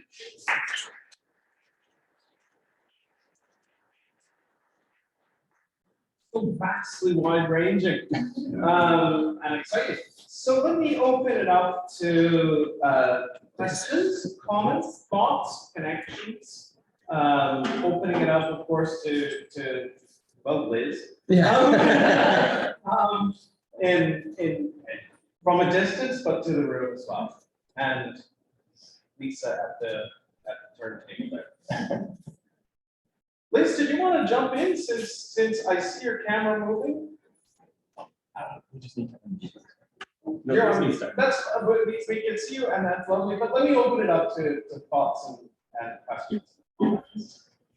For those of you who don't know her, we have our first ever postdoc in an area, Elizabeth Zanuni, also one of the editors of Global Food Histories. Hi, everyone. I don't have any, I'm sorry. I having some hard time with the audio. I caught a lot of it. I mean, so interesting, and just thank you for, all the wonderful projects. And yeah, I look forward to hearing about how they develop. So. Sorry, Liz, I did not mean to put you on the spot. I just saw the camera go on, and I thought that was the precursor to the question.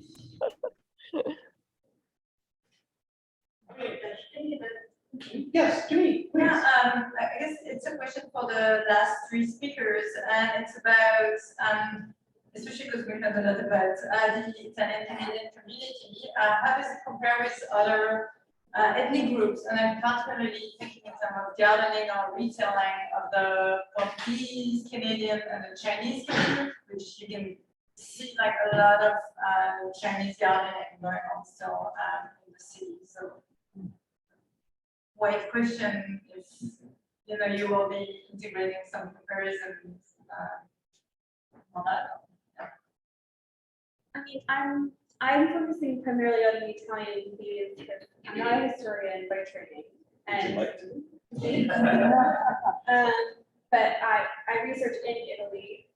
But one thing I kind of noticed was like there wasn't necessarily this narrative, or not always this narrative, that you had this like influx of migrants, and also you had these like competitions.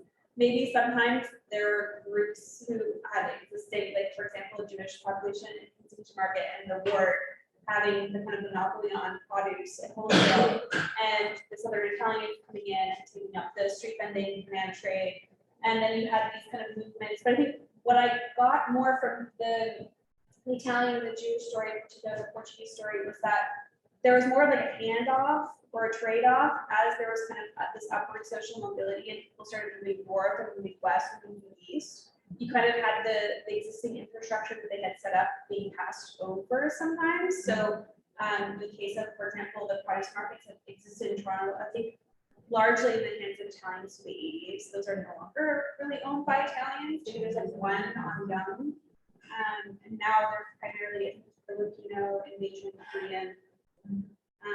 So I was kind of looking at these things or noticing these things as not as kind of like waves of people kind of building on existing kinds of pathways and also making their own pathways.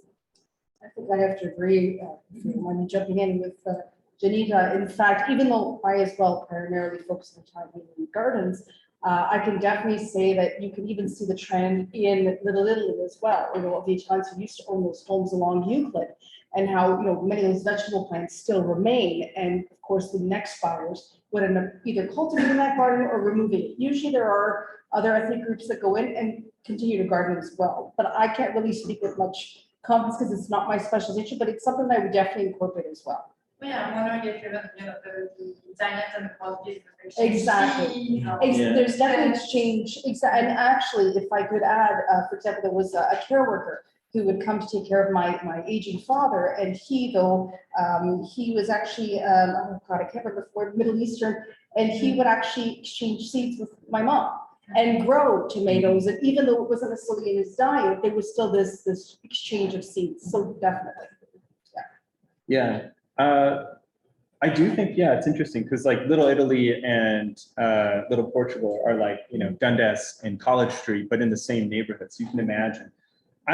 So one thing I would say is in our focus, we found if there was like synergy between the groups, it was over the preservation of animals in the city.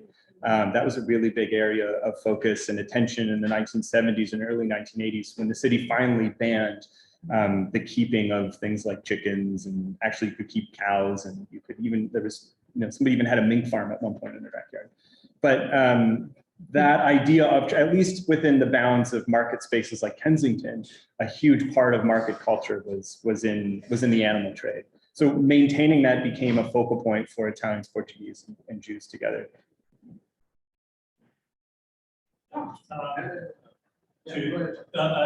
continue the question about Canadians, in terms of both retail and gardening, to what extent did the experiences of these immigrants and their practices help create a kind of, I don't want to use the word homogenized, but essentially a kind of a North Americanized, Canadianized Italian culture that overrode the regional diversity? How was that also informed by American, Italian American communities?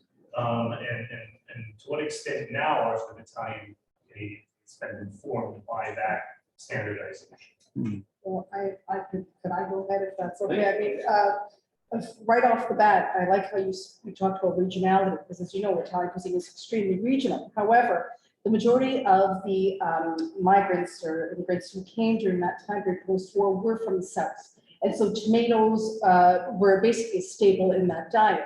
So of course you have the production of tomatoes, basil, and typical type of vegetables that normally a lot of northerners would not necessarily eat. In fact, a lot of northern, I interviewed one northern Italian gardener, and she said they didn't really start eating tomatoes or making tomato sauce until they moved to Canada. So obviously that in itself, the making of sauce and preserving tomatoes is definitely a challenging thing, I would like to say. Like I would observe it that way, yeah.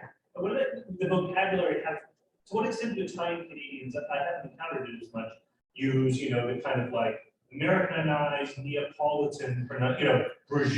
Well, exactly. Mozzarella. That So kind of thing. exactly, and they do use it. But see, it's funny because at least in comparison to the States, you have a more Americanized, right? Like, no, but you have an Americanized version.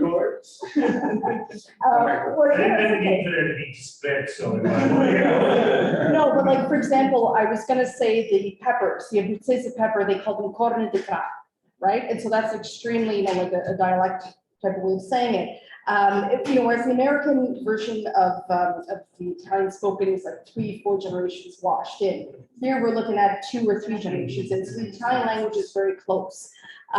So that's the thing. And we still say rapini, scarola, radicchio, and these words are still very common in the language.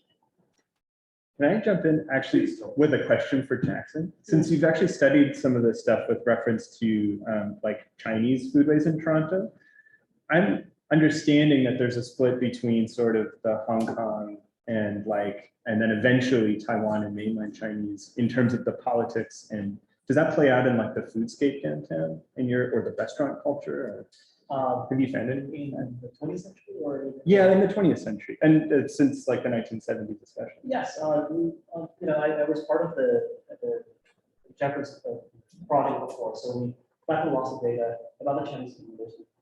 So dating back to the 1960s, for example, all of the major Chinese restaurants in the Chinatown were named as chop suey houses. That's American pattern for a century or so. But all of a sudden, when Zhou Enlai hosted Nixon in 1972 in Beijing with that Peking duck meal, and all of a sudden, all those chop suey houses that we find started to advertise their menus on Peking duck, which was unbelievable in a year that they were trying to make Peking duck to cater to the local community. Well, many of those restaurants were still trying to show, some of them, show clearly their political standpoint to support the PMT in Taiwan in the 1970s. But starting from the 1980s, those restaurateurs turned toward the mainland. So after the 1980s, we see that most of those Chinese restaurants, they either just try to not talk about politics, or try to just show that we were diverse in terms of the regional cuisines in the Chinese system, culinary system. So Sichuan was a big thing in Toronto's Chinese restaurants. Hunan was also a big, slogan. The Haas, the most famous Hunanese chef, who invented the Canadian sort of Americanized dish called General Associated. He came to the Americans, and then he opened his post-modern restaurants. So we see those kind of transitions from the 1960s onwards until the present. In response to, I guess I read, or I understood the question is kind of like, to what extent were these successful projects of building it and guiding? And I would say, like, just as in like, Italy, no. Like I noticed that in the kind of pre-war and intra-war period, you had this kind of old guard Italian elite, the successful Italian who immigrated, usually at the turn of the century.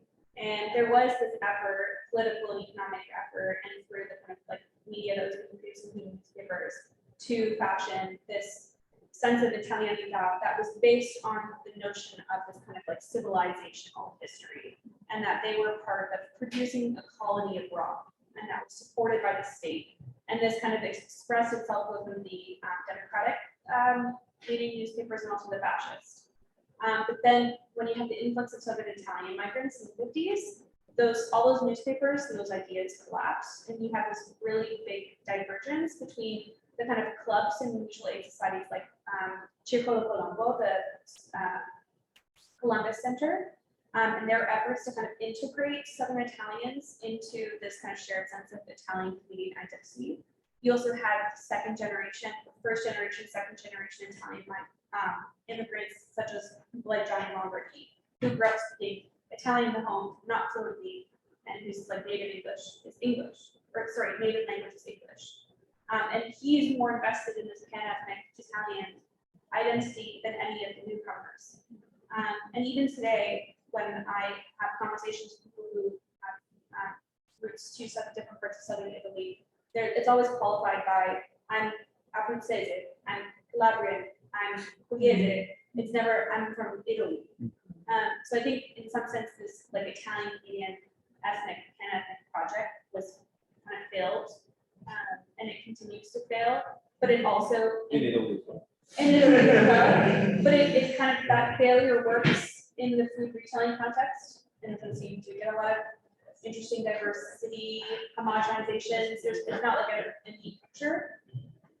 There's also a question of legibility there, right? Exactly. Like Mercedes, which is the Italian shop near us, was legible to a certain generation as Italian, right? But I've certainly taken people in there who immediately saw it.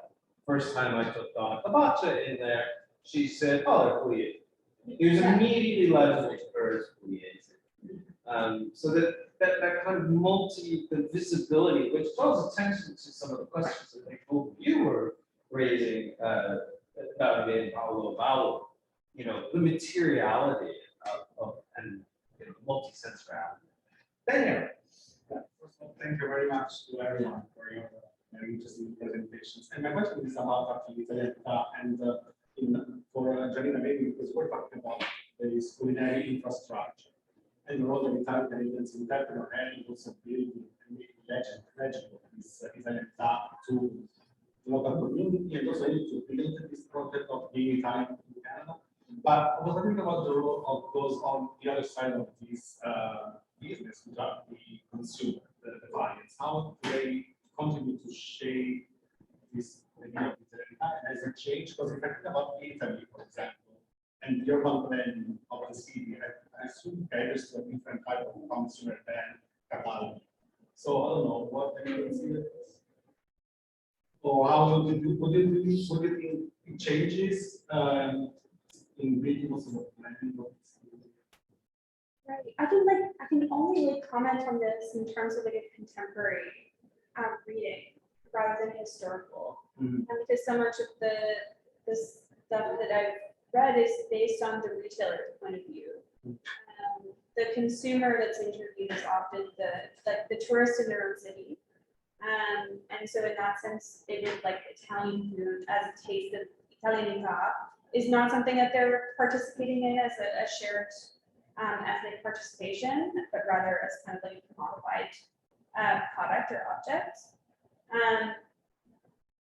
And I would say that kind of persists today in terms of the ways in which luxury and catering markets, but also just general supermarkets brand real Italian food through this kind of like Canadian context. So Unico is authentic Italian Canadian food, as much as Mutti is authentic Italian pasta sauce.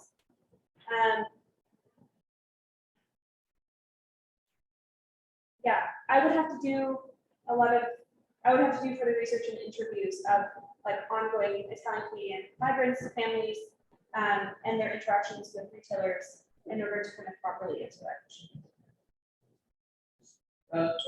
Paolo, and then Well, thank you very much.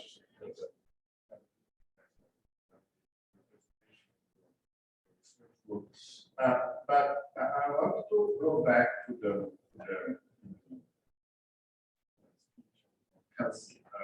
is teaching activity which in Italy would be unthinkable for several reasons. So to go together, but if Italy you can study food or you can cook, and these are possibilities. And I'm fascinated that you try to put together this, and also in terms of the skills of students, so have some practical skills. So there are two questions. One is,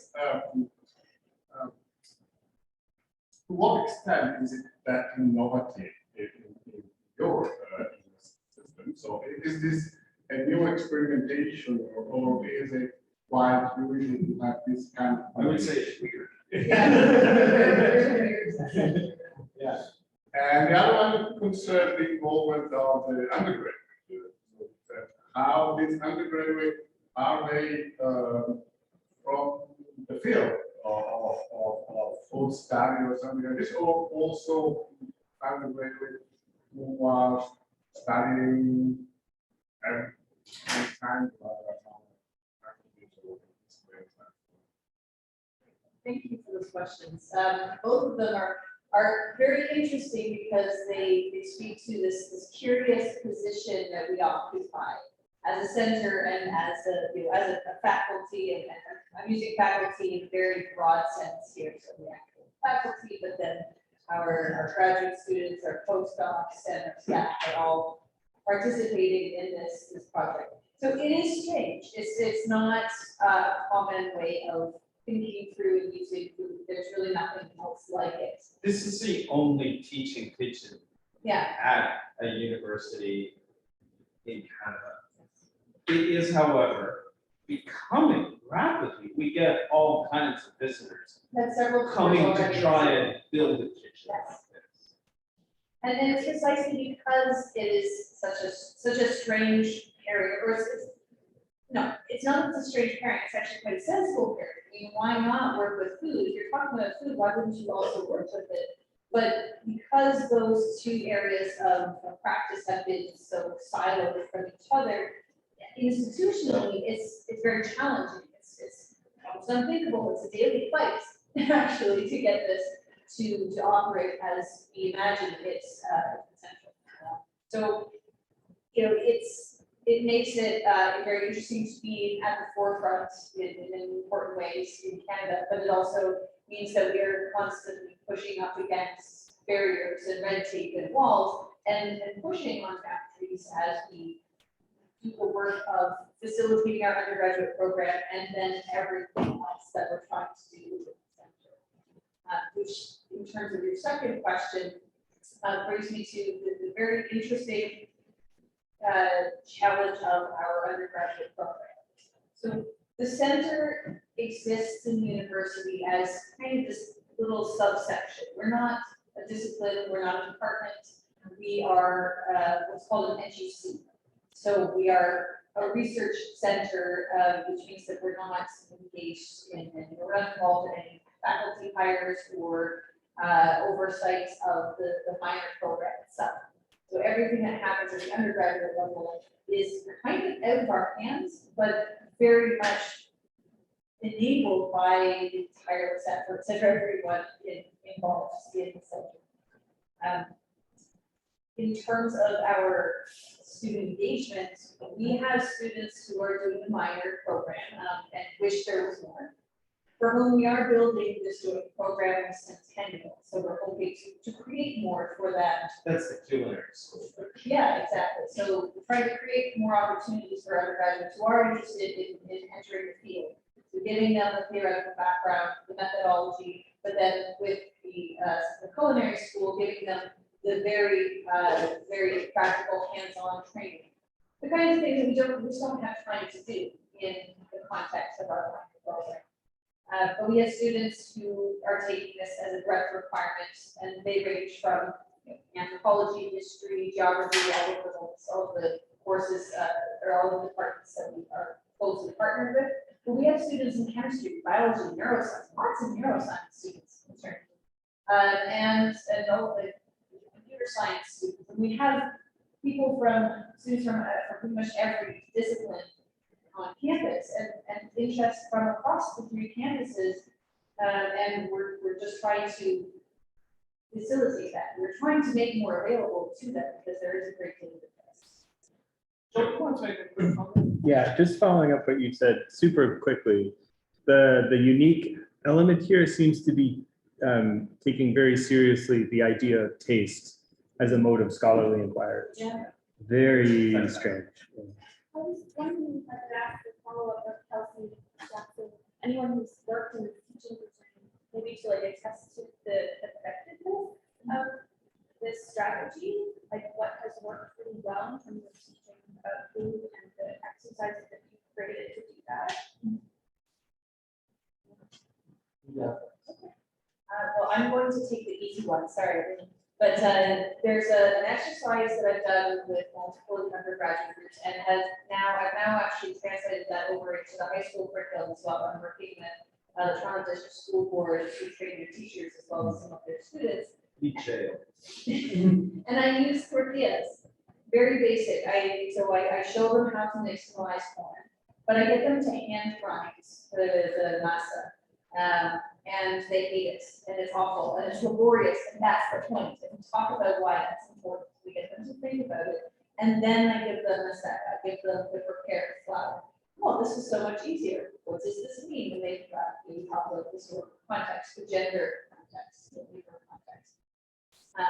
And eventually, if I feel generous, I will give them the tortilla presses to talk about industrial foods. So this actually, this gives them a way to think through really big concepts like labor and gender and industrialization through the work that they are doing. And then at the end of it, they have something tangible, something tasty, and they kind of begin to understand why this work has to be done every day, why this work is important. So in terms of the efficacy, I mean, I think that everyone I've worked with has gotten more out of the theoretical by virtue of having done the work themselves. They understand those components better.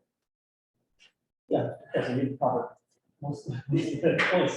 Well, for my own process, I think it was the attractive part to my students in the science is that authenticity. And you have to think about authenticity across different kind of regional cuisines. We have to be looking at this map, and especially with the beverages. Those historical recipes that could date back to the 13th and 14th centuries, we do some renovations. For example, there was a tea we have been collaborating. That tea, in the original recipe, they had to use a local fruit that we don't have access here. So we changed it to an accessible grape in our supermarket, and we asked our students to taste it. And we also did some kind of a questionnaires to ask our students to reflect on the experience, like which part we really liked and which part we thought that could be improved. So this, given that, I think in this lab we're trying to make it a evolving process to help our students interact with history of food and drinks, but also to get realize that how we expect us to teach them. What kind of components we can integrate for future teaching purposes. I think that's like a mutually effective part, not only for the students, but for us. One final point, and then I want to get to your point, where of time.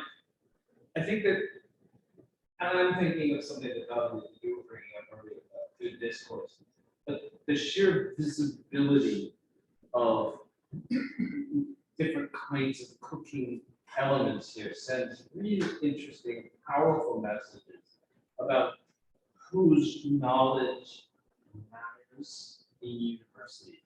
The number of times that we have gotten comments from students, sometimes they come into the room and they've smelled something familiar, like a durian, or in my classes, or certain kinds of spice mixtures, or they see our tandoor there that they're still looking for a home for, the wok insert that we have up here to cook with the wok, the tangy, all these different things.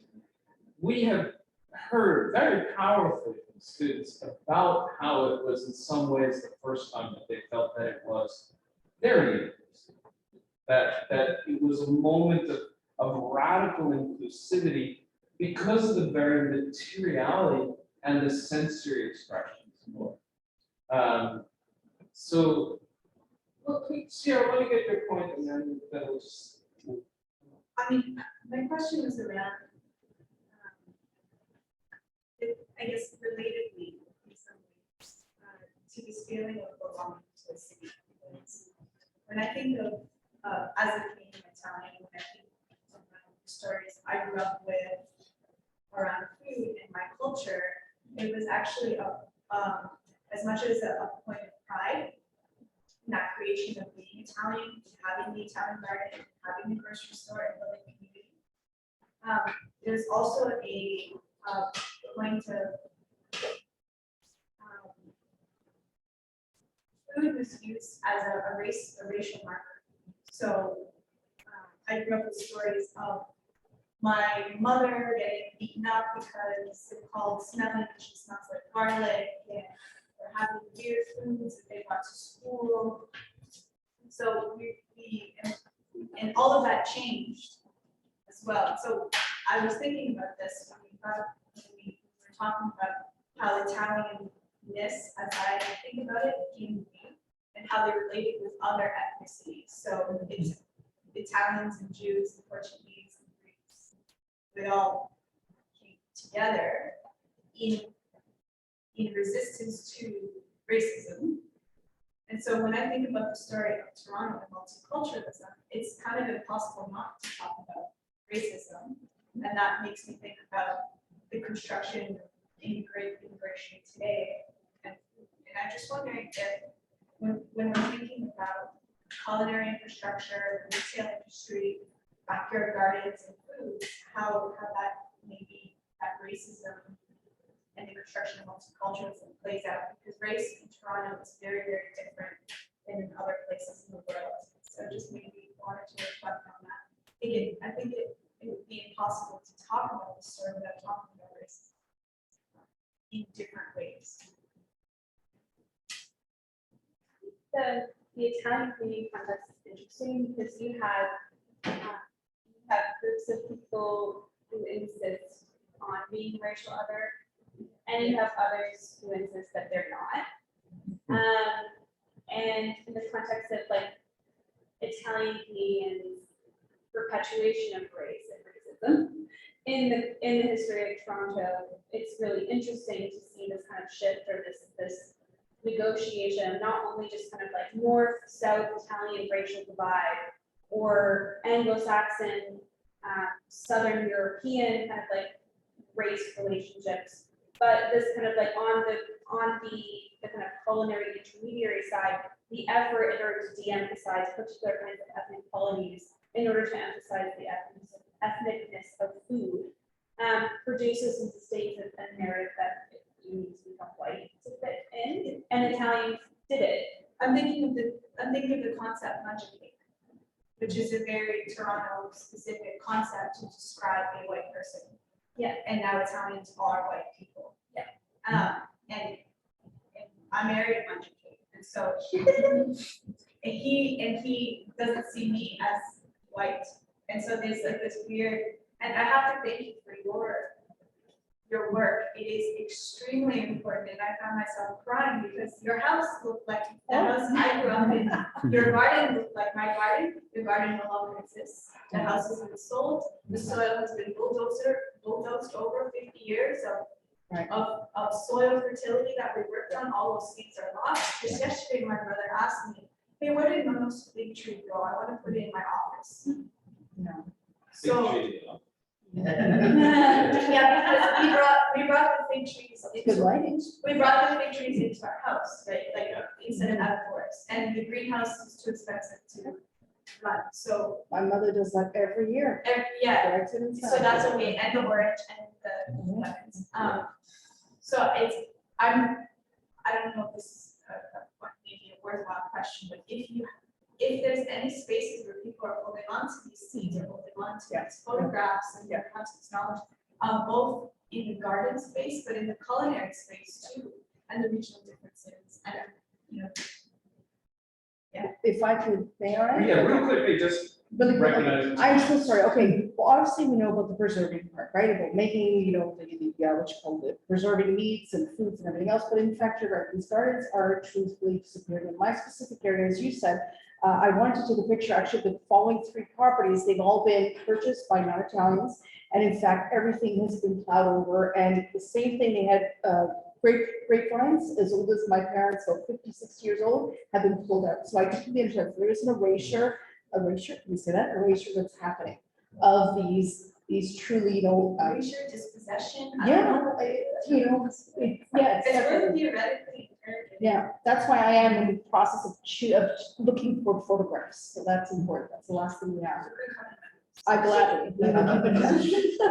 Let me claim a sort of summing up on a couple of things, and it does make me think about connecting kitchen, that we begin in kitchen and end up at archive and archival practice in those comments. And I do think that there's a way in which, when you think about a kitchen as historical and academic and multi-sensory space, that we can actually think about things like, as we think about food discourse, where we began the day, that we can actually think about things like not just seed saving, but jam making and meat preservation and fermentation as our practice, and to think about those connections. And I think that in methodologically can be really generous and can actually engage a whole range of different methodologies, including some growing efforts there. But one of the things that strikes me in all of these projects is the ways in which the notion of infrastructure and culinary infrastructure, which really is, I mean, Jeffrey took a lot of what was percolating here and wrote it in that beautiful article in Global Food History. And there's a dialogue there that I really want to flag and enable us and invite us to develop over the coming days with the notion of cucina politica. And the ways in which both spaces, both notions, not just make room for culture, but place culture, as Massimo gave us in first thing this morning, first thing this afternoon, gave us that centrality of culture and Paulo's notions of the politica that don't necessarily place the Liberal Party at the center of it, but enable these kinds of dialogues about discourse, about politics, about culture, not as subsidiary to the food farm to table process, but is quite central to it. So I do think that there's a dialogue there, intellectual dialogue, that has emerged from these spaces. It can be enormously generative, and I thank you all for, not just for, you know, extraordinary work, but for taking that notion of infrastructure and developing it in such radically different and radically productive ways. So, as my people say,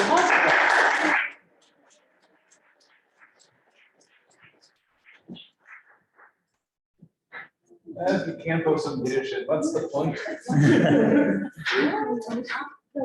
So, Kelsey, final thing you want to do with stuff.